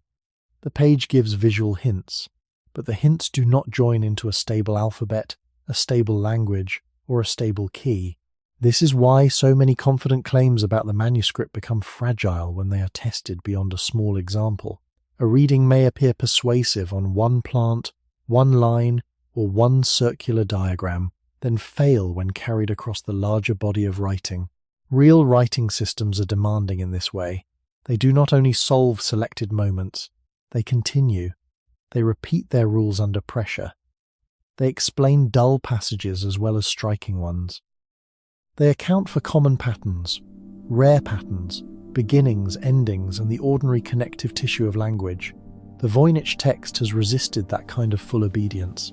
Its surface may be smooth, but its structure keeps slipping away from the known roads. This does not make it supernatural or impossible. It places it inside a difficult human category, signs whose rules are lost or hidden. Human communication has always depended on learned conventions that feel natural only after they are learned. A child does not know that a mark is a sound until a community teaches it. A traveller does not know that a sign marks danger unless the local code has been explained. A ritual mark, a merchant's notation, a medical abbreviation, a family cipher, or a scholar's shorthand can be obvious to insiders and nearly opaque to others. The manuscript may belong somewhere in this broad field of restricted understanding, but again, possibility is not proof. We cannot simply choose the most attractive unknown category and call the problem solved. If it is a cipher, the method must be shown. If it is an artificial language, its rules must be demonstrated. If it is a private script for a known tongue, the underlying tongue must be recovered consistently. If it is meaningless imitation, the process that generated its language-like texture must be explained without ignoring its patterns. Every answer carries a burden. The manuscript endures because none has carried that burden fully. In the long development of human signs, this is a sobering lesson. We often think of writing as a victory over forgetting, but writing only works when the conventions around it survive. The earliest marks that counted goods, named owners, recorded offerings, or guided memory were not self-explaining. They lived inside human agreements. Those agreements had to be taught again and again. If teaching stopped, marks could become beautiful, orderly, and mute. The Voynich Manuscript stands in that condition. It is not wordless. It is not empty. It is full of visible discipline. Yet the discipline points back to rules we cannot securely reconstruct. The book refuses to become language for us because language is never just pattern on a page. It is pattern held in common, and the common world that might have held this script has not come down with it. What remains is a surface that asks for a reader, while withholding the shared human ground that would make reading possible. Even after 600 long patient years, the deepest refusal of the Voynich Manuscript may be that it will not let us confuse recognition with understanding. Many objects from the past are difficult because they are broken. This one is difficult because it is whole enough to look familiar. Its writing seems to know itself. Its images seem placed with care. Its pages seem to belong to a tradition of books, knowledge, and instruction. Yet when the usual historical tools are brought close, the object does not settle into a known language, a known script, or a known purpose. That resistance is not romantic decoration. It is the central fact that must guide every honest reading of the manuscript. A page can resemble language and still fail to behave like any language we can identify. A sign can resemble a letter and still not carry that letter's sound. A diagram can resemble a map of the heavens and still not match a system we know. The book stands inside resemblance, but outside confirmation. This is why it has survived so many attempts to close it. Each proposed answer must face the full manuscript, not only the inviting moment where a guess seems to fit. If a theory explains one drawing but ignores the script, it remains incomplete. If it explains a few repeated signs but cannot handle the long passages, it remains incomplete.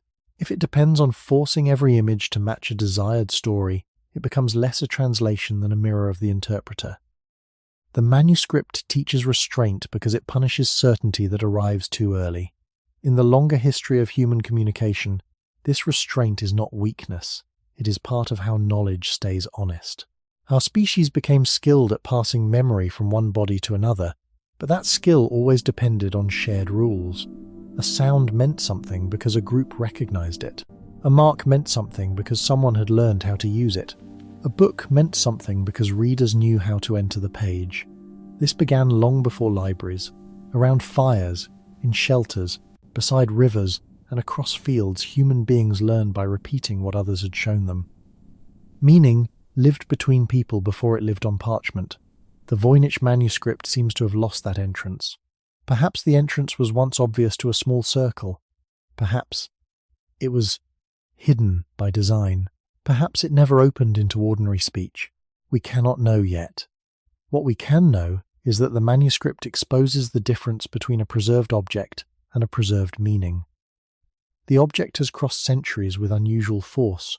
The meaning, if meaning was there in the way we expect, has not crossed with the same clarity. That is why the unreadability feels so cold. It is not simply a challenge to cleverness. It is a reminder that human culture can leave behind shells more durable than the life inside them. A language can disappear, a teaching chain can break, a code can lose its key, a private system can outlive the only people who understood it. Even a beautiful, careful book can become a room without a door. The manuscript refuses to become language for us because language is not a shape alone. It is a living agreement carried through time by memory, practice, and trust. When that agreement is gone, the page may remain full, and still the voice behind it may be unreachable. The Voynich Manuscript leaves us there, before a surface crowded with signs, aware that someone once made order, but unable to say what kind of order it was. Its silence is not the silence of emptiness.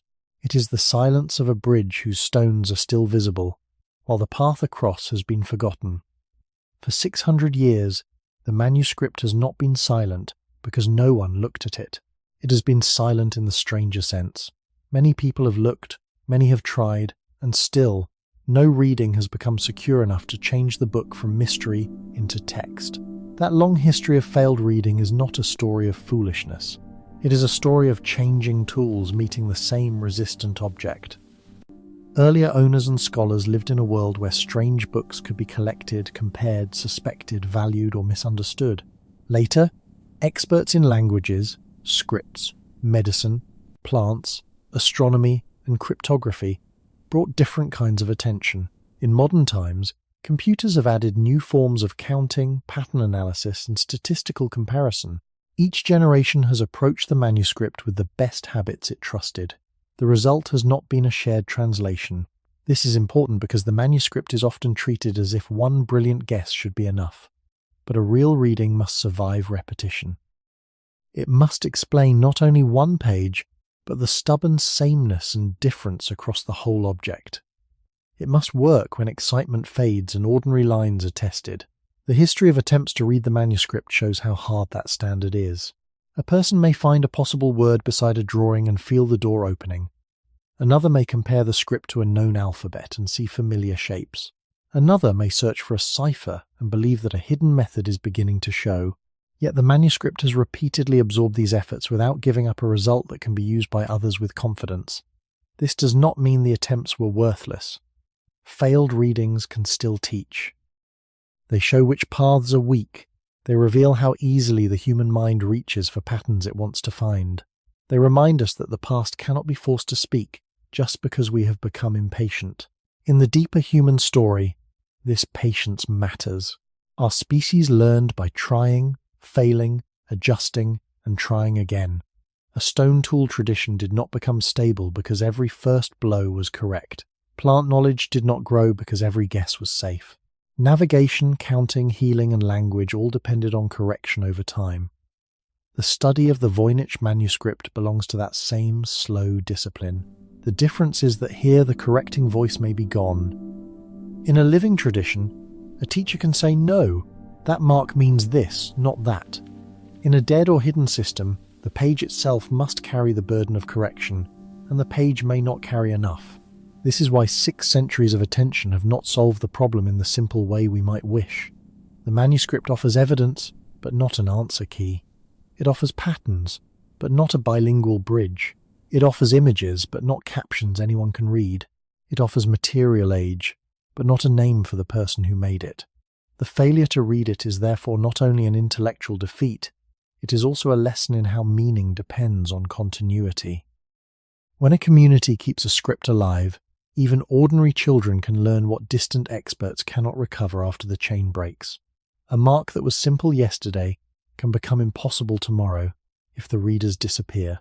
The Voynich Manuscript has survived through collections, libraries, reproductions, and studies, yet survival has not made it transparent. It remains a book that many ages have questioned, each in its own language of knowledge. Medieval curiosity, early modern collecting, cryptographic ambition, linguistic comparison, and computational analysis have all stood before the same pages. The book has allowed observation, but not possession. Its unreadability has become a record not only of one unknown writer, but of many later readers meeting the limit of their methods. And still, the quiet page keeps asking for a reader it has not yet found. The modern story of trying to read the manuscript is also the story of changing confidence. In one age, people trusted, learned comparison. In another, they trusted codes and secret writing. Later, they trusted machines to count what the eye might miss. None of these approaches is wrong in itself. Each belongs to a real human achievement. Comparison has opened lost scripts before. Cryptanalysis has broken systems designed to hide messages. Statistical study can reveal patterns too large for ordinary attention, but the Voynich Manuscript has a way of accepting each tool without surrendering to it. Its signs can be counted, its repeated groups can be measured, its pages can be divided into visual neighborhoods, its drawings can be classified by theme, yet after all that work, the central act has not happened. No broadly accepted reader can move through the text and say, with steady evidence, here is what it says. That missing act is the heart of the matter. A manuscript is not truly read when a single line is made to fit a theory. It is read when the method continues, when other readers contest it, when difficult pages become clearer rather than more strained. The Voynich Manuscript keeps resisting that continuation. It gives just enough pattern to invite methods of reading, and just enough irregularity to make those methods unstable.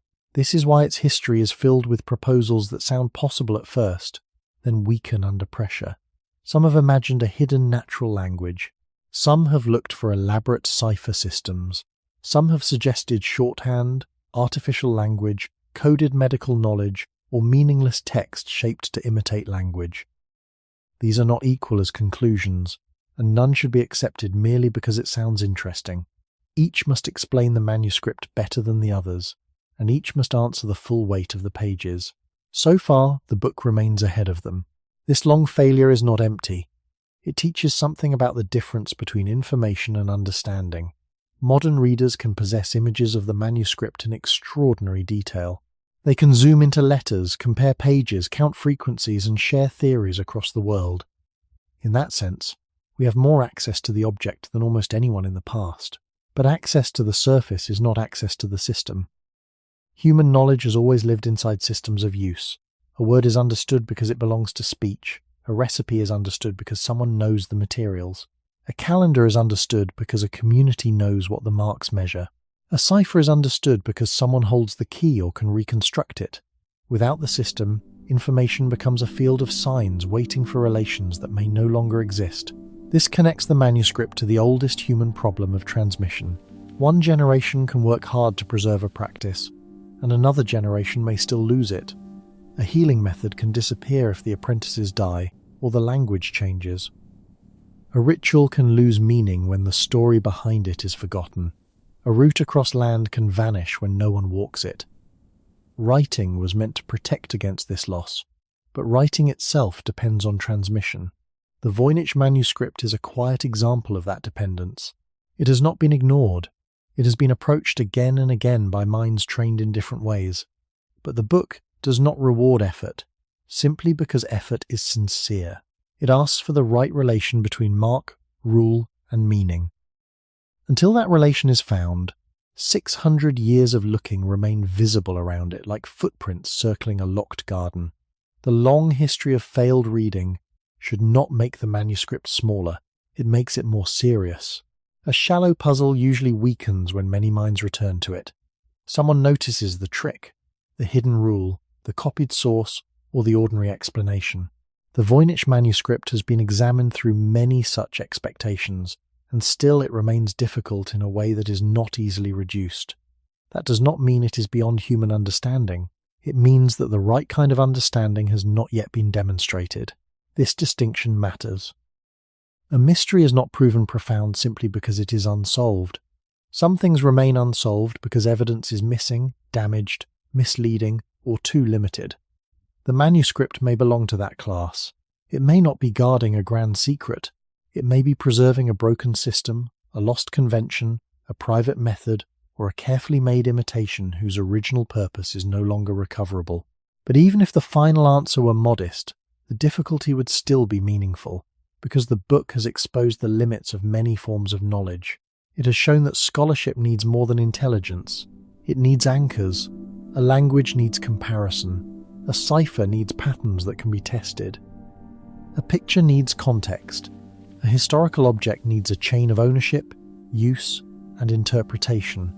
When these anchors are weak, even a complete book can become unstable ground. This is why the failed readings are not just a list of defeats. They are part of the manuscript's story. Each attempt reveals a different hope. One reader hopes the plants will name the words. Another hopes the stars will give dates. Another hopes the repeated signs will behave like grammar. Another hopes a machine will find what human eyes have missed. These hopes are not foolish. They grow from real ways humans have solved old problems before.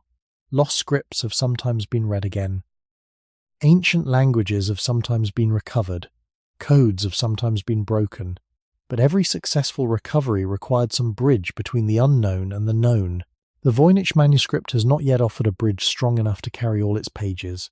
In the deeper story of human origins, this is a quiet warning about memory.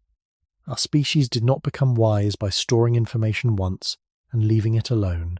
Knowledge survived because it was used, repeated, corrected, and shared. A child learned a word because others answered.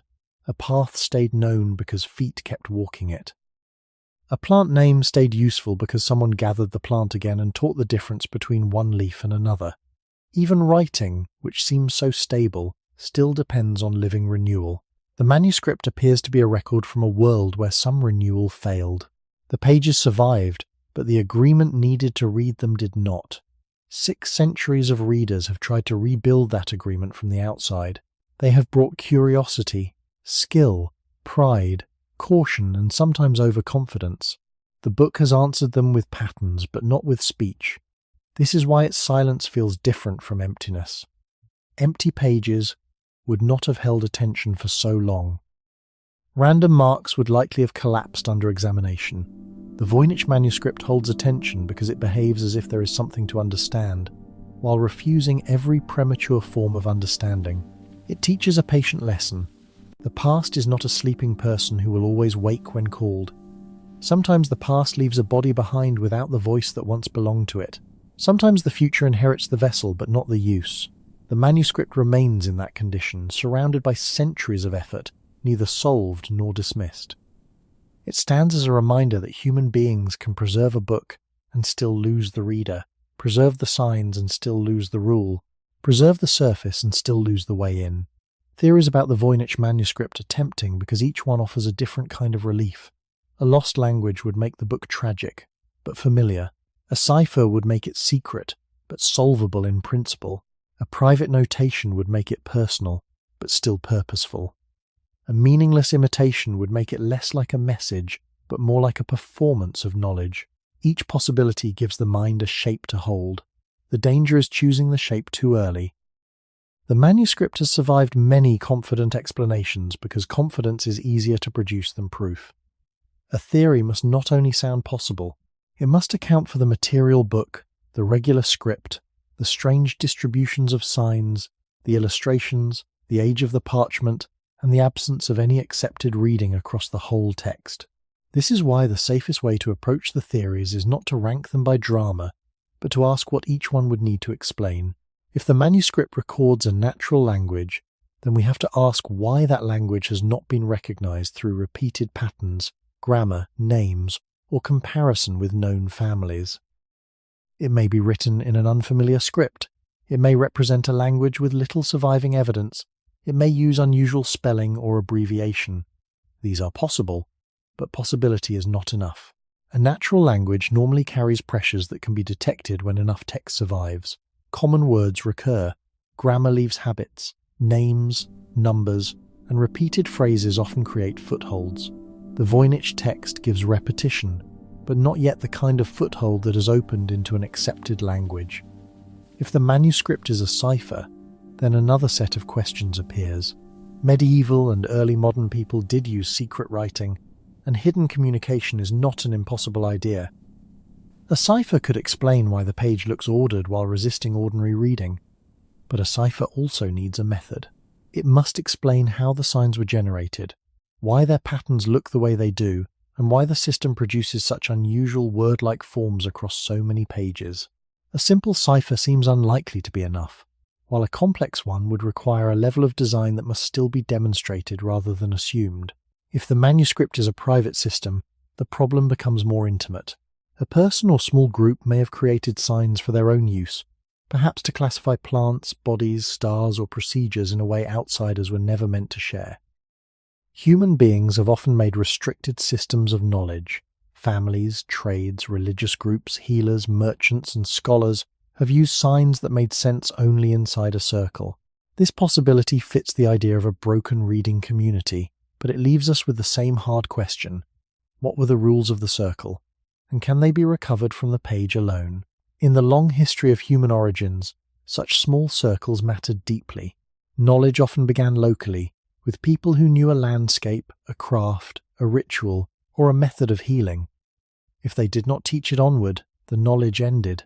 A book could preserve the trace, but not necessarily the living practice. The Voynich manuscript may belong near that kind of loss, yet another possibility is more unsettling. The text may have been made to look meaningful without carrying ordinary meaning. That does not have to mean a careless fraud. It could be a controlled creation, an imitation of learned writing, a visual system whose purpose was social, symbolic, or economic. But even this theory must respect the evidence. Meaningless does not mean patternless. If the text was generated without semantic content, we still need to explain why it has this particular texture. Theories are useful only when they accept the manuscript's difficulty instead of flattening it. For now, the book remains a meeting place of possibilities, each one plausible in fragments, none yet strong enough to become the bridge across.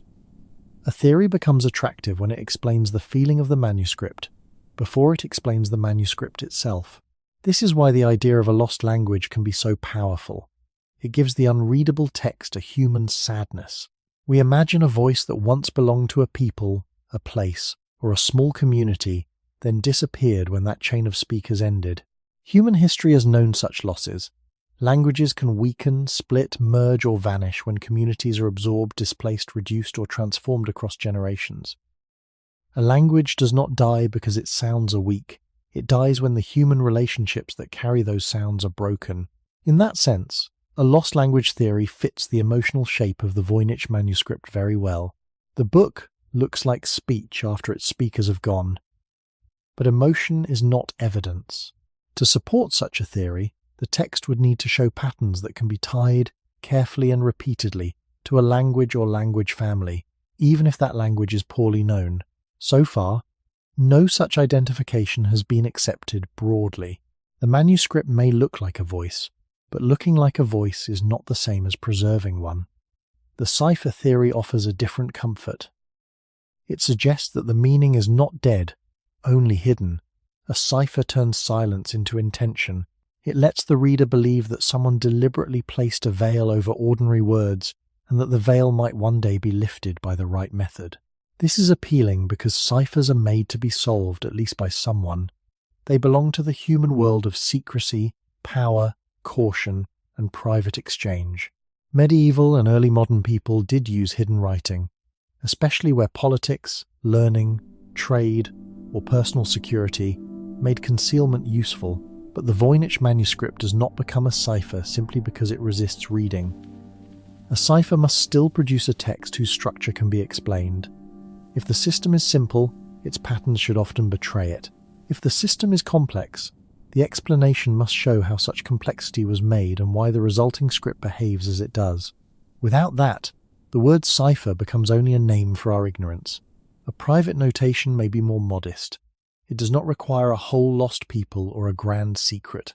It may imagine one practitioner, one circle, or one tradition using signs that were never meant for general readers. Human groups have often protected specialized knowledge through restricted language.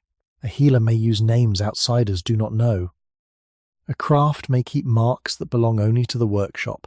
A family, a school, or a small network may write in ways that appear strange beyond its boundary. This kind of explanation fits something basic about human culture. Knowledge is often local before it is universal. Long before formal institutions, people survived by teaching specific landscapes, plants, tools, seasons, and dangers to those nearby. If a private system was not taught beyond its circle, it could vanish while its written trace remained. But the private system theory has its own burden. It must still explain the regularity of the script, the range of images, the organization of the pages, and the absence of a clear parallel. It cannot rest only on the idea that someone once understood it. The final broad theory, that the text may not encode ordinary meaning, is often treated as disappointing. Yet it should not be dismissed too quickly or accepted too easily. Humans have sometimes made marks for display, authority, ritual, play, deception, memory, or imitation. A page can perform knowledge without transmitting readable sentences. But if the manuscript is a constructed imitation of meaningful writing, the construction itself remains a serious act. It would still ask why the maker sustained the system across so many pages, why the signs show such habits, and why the images were joined to the text. Each theory opens a door, then shows how much floor is missing beyond it. The manuscript remains difficult because every answer must explain not only why we cannot read it, but why it looks so much as if reading should be possible. The value of the theories is not that one of them allows us to stop thinking, but that each one reveals a different weakness in our desire for certainty. A lost language reminds us that speech depends on living communities. A cipher reminds us that meaning can be hidden by rule. A private notation reminds us that knowledge may belong to a very small circle. A meaningless or semi-meaningful construction reminds us that signs can imitate authority without carrying ordinary sentences. None of these possibilities is empty. None is safe as a conclusion by itself. The Voynich Manuscript stands exactly where theories begin to compete with evidence. It lets each explanation approach, then asks for more than the explanation can easily give. If the text is a language, where is the grammar that can be followed across the pages? If it is a cipher, where is the method that produces its unusual word-like habits? If it is private notation, where are the parallel traces of the group or practice that used it?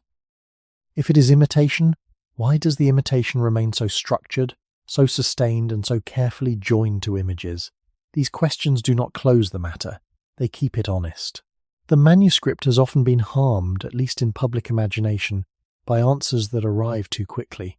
A person sees a plant, chooses a name, matches a few nearby signs, and begins to feel that the whole book is opening. Another sees a resemblance to a known script and treats resemblance as proof. Another counts repeated patterns and turns probability into translation. But an old object does not become clearer when we hurry it into the shape we prefer. The past is not obliged to reward our impatience. It gives what survived, and sometimes what survived is not enough to recover what was meant. This is especially important for a book that looks so complete. Completeness of the object can mislead us into expecting completeness of access. The pages are there, so we feel the meaning should be there too. Yet human history gives many examples of broken access. A ritual can be described by outsiders and still lose its inner logic. A tool can be preserved while the technique of using it disappears. A map can survive after the names of the roads change. A written sign can remain after the language behind it is no longer taught. The Voynich Manuscript gathers these losses into one quiet form. It does not need to contain a grand secret to be profound. It is enough that it shows how easily the bridge between sign and meaning can fail. In the deep story of our species, every culture is a temporary arrangement against forgetting. People repeat names, teach skills, copy texts, correct children, preserve recipes, draw diagrams, and store memory in objects because one body cannot last. But every act of preservation depends on renewal. Someone must still know why the sign matters. Someone must still be able to turn the stored mark back into living use. The manuscript may represent a system whose renewal stopped, or it may represent an experiment whose purpose was never ordinary reading. Or it may be something stranger in structure, though not supernatural, not outside history, and not beyond the need for evidence. The most careful position is also the most difficult to accept. We do not yet know which theory carries the greatest weight across the whole book. That uncertainty is not a weakness of the story. It is the story. The manuscript teaches us to separate curiosity from possession. We may ask what it is, but we should not pretend to own its answer before the evidence allows it. 600 years later, the book remains useful not because it gives us a solution, but because it trains the mind to remain patient in front of a human trace that still has not become a human voice. The Voynich Manuscript becomes most valuable when we stop asking only what secret it hides and begin asking what kind of human loss it reveals. A book is usually an answer to forgetting. It gathers memory into a form that can wait after the body is gone. It allows a hand to speak later than the mouth. It lets one generation place signs before another and hope that the future will understand. In ordinary life, this hope feels so natural that we barely notice it. We open a book, recognize the letters, follow the words, and enter another mind with little effort. The chain is invisible because it still works.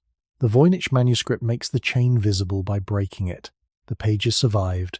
The ink survived. 2. The drawing survived. The repeated signs survived. What did not survive, at least not in a form we can use, is the shared memory that turns those signs into meaning. This is why the manuscript belongs not only to the history of books, but to the history of human memory itself. From the beginning, human beings lived with a problem no other tool could fully solve. The body remembers, but the body weakens. A person learns, but a person dies. A community gathers knowledge, but the chain can be interrupted by migration, disease, conquest, neglect, secrecy, or simple failure to teach. Writing was one of the great human attempts to make memory less fragile. It moved knowledge from breath to mark, from moment to surface, from a living body to a durable object. But it did not remove fragility completely. It only changed where the fragility lived. A spoken story can vanish when the last teller is gone. A written text can vanish in another way, when the readers remain absent or the code is no longer shared. The Voynich Manuscript may be one of the clearest examples of that second loss. It is not empty, it is full. But fullness does not guarantee access.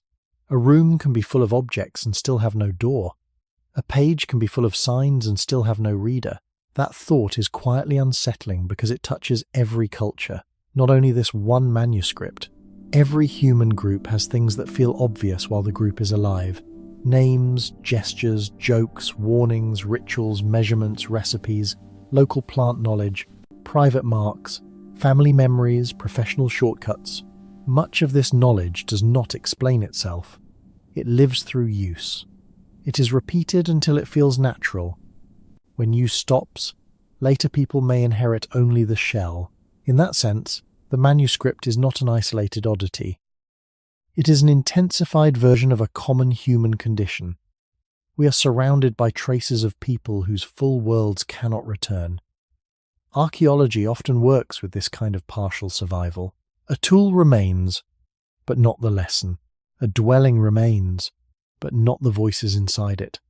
A skeleton remains, but not the loved name. The Voynich Manuscript gives us a book which feels closer to thought than stone or bone. And yet even this closeness fails to become understanding. That failure teaches humility. It shows that preservation is not the same as communication. A library can protect the body of a work, but it cannot always restore the living agreement that made the work readable. The book may have once belonged to a system of knowledge, a private method, a coded practice, or a crafted imitation of learned order. We cannot choose too early. What we can see is that memory tried to take material form, and the material form outlived the memory that would explain it. 600 years later, the manuscript remains a quiet reminder that human memory is not saved by objects alone. It is saved, when it is saved, by the fragile continuity between makers, teachers, readers, and the patient act of understanding. Memory is often imagined as something kept inside the head, but human history shows a wider picture. Memory also lives in hands, tools, paths, songs, recipes, calendars, and marks placed on surfaces. A person remembers a plant by name, but also by the place where it grows and the season when it appears.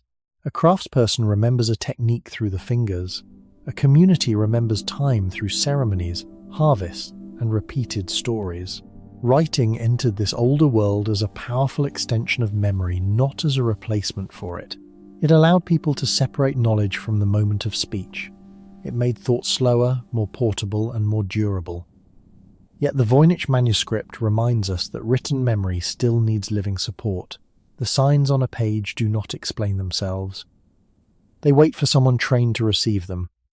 Without that training, a written system can become as silent as an unknown footprint in dry earth. We may know something moved there, but not what life the movement belonged to. This is why the manuscript feels like a lesson in the difference between storage and transmission. Storage means that something has been kept. Transmission means that someone can still use it. The Voynich Manuscript has been stored with unusual care. Its pages have crossed centuries. Its images can be studied. Its signs can be counted. Its physical form can be protected.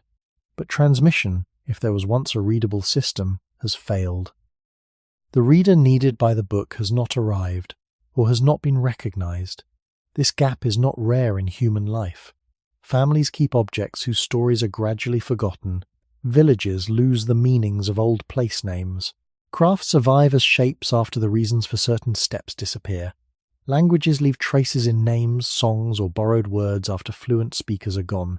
The manuscript is a more concentrated version of the same process. It shows memory preserved as surface, but not restored as understanding. At the beginning of human culture, knowledge was always at risk because it lived through bodies. A child had to watch, listen, and repeat. An elder had to correct. A group had to keep using the same signs, sounds, and habits long enough for them to become common. If the chain held, knowledge crossed generations. If the chain broke, even careful knowledge could vanish. Writing made the chain longer, but not unbreakable.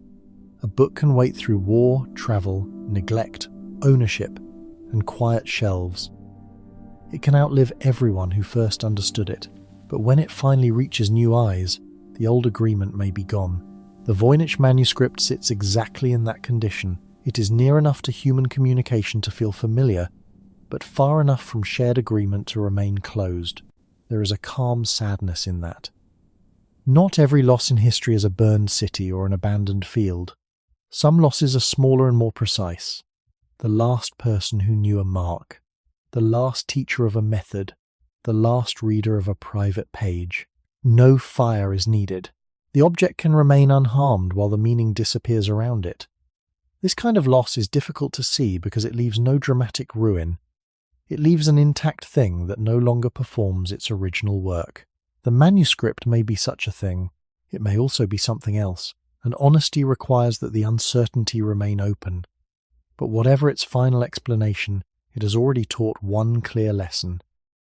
Human memory becomes durable only when matter and community stay connected. Ink can hold a shape. Skin can hold the ink. A library can hold the book. But only living knowledge can turn signs back into a voice. When that living knowledge is absent, the page is not destroyed. It becomes a patient witness to the distance between preservation and understanding, between what hands saved and what time allowed to fade. A book that cannot be read still changes the reader. It slows the mind down. It removes the easy confidence that every preserved object can be brought fully back into the present. The Voynich Manuscript is powerful for this reason. It does not let us treat the past as a room we can enter whenever we wish. It reminds us that the past is sometimes more like a shoreline seen through fog, real, shaped, near enough to draw the eye, but not near enough to walk upon. The manuscript has pages, images, signs, and age. It has the material qualities we associate with survival, yet survival alone has not returned the world that made it. This is the lesson that reaches beyond one strange codex. Human beings are memory-making animals, but our memory has always needed help. We build shelters for bodies and containers for thought. We make names, rituals, tools, diagrams, stories, and books because experience disappears so quickly when it is not carried forward. A wound heals and leaves only a scar. A voice speaks and vanishes into air. A teacher dies, and with that death some unrecorded distinctions may be gone forever. Writing was one of the great attempts to resist this disappearance. It gave memory a second body, but the Voynich Manuscript shows that the second body can also become separated from life. The signs remain awake on the page, but the relation that would make them speak is asleep beyond our reach. This does not mean the manuscript is useless. It may be useful precisely because it refuses to be consumed. So much of modern life trains people to expect an answer quickly. A question appears, a search is made, a result is displayed, and the mind grows used to the feeling that every uncertainty is temporary. The manuscript teaches an older discipline. It says that some uncertainties are not solved by speed. They require patience, comparison, humility, and sometimes acceptance that the available evidence cannot carry us all the way. This is not a defeat of knowledge. It is part of knowledge. To know carefully is also to know where knowing stops. That lesson has value for history, science, and ordinary life. Early humans survived by recognizing patterns, but they also survived by learning which patterns were trustworthy. A mistaken plant, a mistaken track, a mistaken season, or a mistaken warning could matter. Careful attention was not the enemy of imagination. It was the condition that kept imagination connected to the world. The same is true here. The manuscript invites imagination, but it also asks imagination to stay tied to evidence. We may wonder whether its pages hold a hidden language, a code, a private system, or a constructed imitation of learned writing. We may wonder whether its plants and bodies once belonged to a practical tradition, a symbolic system, or a mixture we no longer know how to separate. But wondering is different from claiming. That difference is where honesty lives. The educational value of the manuscript may be this. It trains us to respect the distance between a trace and a conclusion. A trace can be real without being complete. A pattern can be meaningful without yet being understood. A book can be full without being open. For a species that has always feared forgetting, that is a quiet and important truth. We leave things behind because we hope someone will understand. But the future is not guaranteed to be fluent in our signs. It may inherit our objects and lose our explanations. The Voynich Manuscript stands as a calm warning from the edge of memory. What humans make can last longer than the world that made it, and when that happens, survival becomes a different kind of mystery. There is a quiet value in reaching the edge of a question and not pretending to cross it. The Voynich Manuscript has carried us through parchment, ink, plants, bodies, circles, repeated signs, and centuries of attempted reading. At every turn, it has offered something that looks like an entrance. A page looks organized. A drawing looks familiar. A cluster of signs looks almost like a word. A repeated form looks almost like grammar. The mind moves toward meaning, because that is what human minds are made to do. We are not passive observers of marks.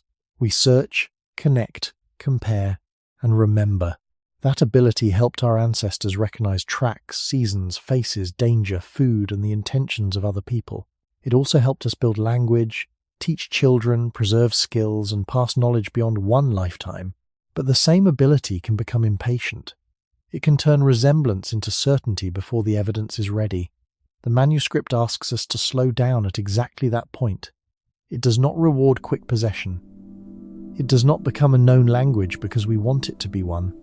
It does not become a medical book because plants and bodies appear on the page. It does not become a cipher because it resists ordinary reading. It does not become meaningless simply because we cannot read it. Each of those claims may contain a possibility, but possibility is not proof. The book teaches a rare kind of restraint, to look closely without closing the question too soon. This restraint is not cold. It is respectful. It respects the object by not forcing it into a false answer. It respects the people of the past by not inventing their thoughts for them. It respects the listener by not replacing uncertainty with a dramatic story that cannot be supported. In human history, this respect matters deeply. The past is full of lives that left only partial traces. A hearth, a tool, a bone, a seed, a wall, a grave, a mark on stone, a word in a damaged text. Each one asks to be understood, but none gives the whole person back. The Voynich Manuscript feels more intimate than many traces, because it is a book. Books seem close to minds. They seem to contain voices waiting quietly. Yet this book reminds us that even writing can become distant again. The voice, if there was a voice in the ordinary sense, has not returned to us. What remains is not nothing. It is a disciplined surface, a preserved attempt, a human arrangement of signs and images that still has the power to shape attention. That may be enough to make it valuable, even without a final solution. Not knowing can be useful when it keeps the mind honest. It can teach patience in an age that often mistakes speed for understanding. It can teach that evidence has weight and that a beautiful explanation is not always a true one. It can also teach compassion toward the fragility of memory. Every human community, from the earliest small groups to the largest literate societies, depends on passing meaning forward. A child must learn the sign. A reader must inherit the code. A practice must be repeated. A story must be told again. When that chain holds, knowledge feels natural. When it breaks, even a carefully made object can become strange. The Voynich Manuscript stands before us as such a strange survival. It has not failed because it remains unread. It has succeeded in another way. It has preserved the fact of human effort, even while hiding the reason for that effort. 600 years later, its lesson may not be that every mystery has a solution waiting nearby. Its lesson may be quieter and more durable. Some traces of human thought must be approached with humility, because the truth is not served by pretending to know what time has not yet allowed us to understand. The quiet value of the manuscript is also that it changes what we expect from mystery. A shallow mystery asks only to be solved. Once the answer is found, the mystery disappears, and the mind moves on. The Voynich Manuscript has lasted differently. It has become a place where people meet the limits of their own methods. A linguist may ask one kind of question, a historian may ask another. A botanist may notice the uncertainty of the plants. A cryptographer may search for rules of concealment. A computer may count patterns without knowing what a pattern means. Each approach can reveal something, but none has yet gathered the whole book into a stable reading. That condition can feel frustrating, because human beings like completion. We want the locked door to open. We want the old voice to become audible. We want the strange signs to turn into sentences, because sentences make the past feel less alone. But completion is not always available. Sometimes the most honest understanding is partial, and partial understanding still has value. It tells us where the ground is firm and where it becomes uncertain. It helps us avoid the false comfort of an answer that explains less than it claims. The manuscript is especially useful in this way because it looks so ready to be understood. It has the shape of a book, the rhythm of writing, the companionship of images, and the endurance of an artifact that crossed many human lives. It seems almost polite in its order, yet it does not yield. It reminds us that order is not the same as explanation. A row of signs may be carefully made and still remain closed. A diagram may be balanced and still remain unidentified. A plant may be drawn with attention and still resist a name. This lesson reaches back to the oldest human need for shared meaning. Before any manuscript, before any alphabet, people survived by trusting signals that others also understood. A call had to be recognized. A gesture had to be shared. A path had to be remembered. A warning had to mean the same thing tomorrow that it meant today. Language grew from this fragile agreement between bodies. Writing extended the agreement into matter, but it did not make the agreement immortal. The Voynich Manuscript shows what happens when the matter remains and the agreement is lost, hidden, or never shared with us. There is a kind of gentleness in accepting this. We do not need to strip the manuscript of its dignity by forcing it into a dramatic claim. We do not need to say it contains forbidden knowledge, or that it proves a vanished civilization, or that it is certainly nonsense. Those claims may make the story louder, but they make the thinking smaller. The more careful view is quieter. A human being, or possibly more than one, made a complex book in a system we cannot yet read. The book contains plant-like images, human figures, watery scenes, circular designs, and lines of repeated signs. It belongs materially to the medieval world, yet it refuses to fit securely into the texts we know. That is enough. It is enough to hold attention, enough to teach caution, enough to remind us that history is not made only of solved facts. It is also made of boundaries, gaps, and preserved traces that remain incomplete. For the listener at night, this incompleteness does not have to be restless. It can become calm. It can remind us that not every unanswered thing is a threat. Some unanswered things are simply honest. They give the mind a place to rest without pretending that rest is the same as certainty. The manuscript stays with us because it keeps both truths together. Someone made order, and we do not yet know what that order was for. The final value of the Voynich Manuscript may be that it leaves us with a form of attention older than certainty. We stand before it as humans have always stood before things they could not fully explain. A track in soft ground, a pattern of stars, a fever moving through a body, a silence after a voice has gone. The first response is to search for meaning, because searching for meaning is one of the ways our species survived. We learn to notice repetition. We learn to remember danger. We learn to connect signs with seasons, plants, animals, tools, and other minds. Later, we made writing, and writing seemed to promise that memory could last beyond the body. A mark could wait. A book could wait. A thought could be placed into matter and carried forward. But the Voynich Manuscript shows the limit inside that promise. Waiting is not the same as speaking. Survival is not the same as understanding. A page can remain full, and still the living bridge into it can be gone. This is why the book should not be treated only as an unsolved puzzle. It is also a quiet teacher. It teaches that knowledge is not made by wanting an answer. It is made by holding evidence carefully, by testing ideas against the whole object, by refusing to turn a possible clue into a final truth too soon. That lesson matters far beyond one medieval manuscript. In history, in science, and in ordinary life, the honest mind must sometimes say, this is what we can see, this is what we can reasonably think, and this is where the evidence stops. There is dignity in that pause. There is also kindness, because false certainty may feel satisfying for a moment, but it does not respect the people who lived before us, or the people listening now.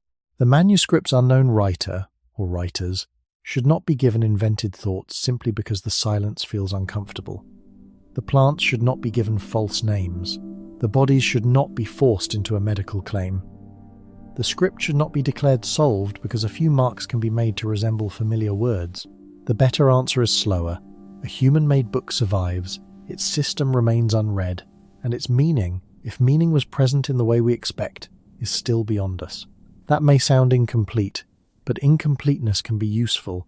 It reminds us that human culture depends on fragile chains: teacher to child, reader to reader, maker to user, memory to mark, mark back to memory. These chains began long before books, in shared attention, repeated gestures, and the patient correction of the young by the old.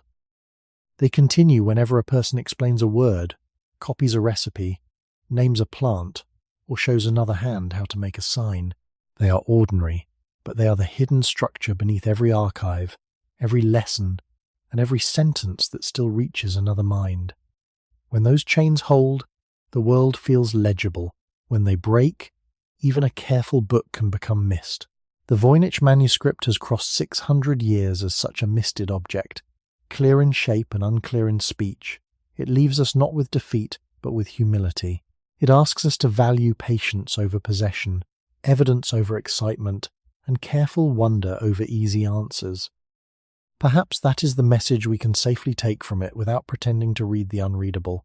Human beings leave traces because we hope the future will understand us. Yet the future may inherit our pages, our images, our systems, and still lose the quiet agreement that made them alive. If a whole book can survive for centuries and remain outside our reading, what other human meanings may be waiting in plain sight, preserved perfectly, and still lost to us?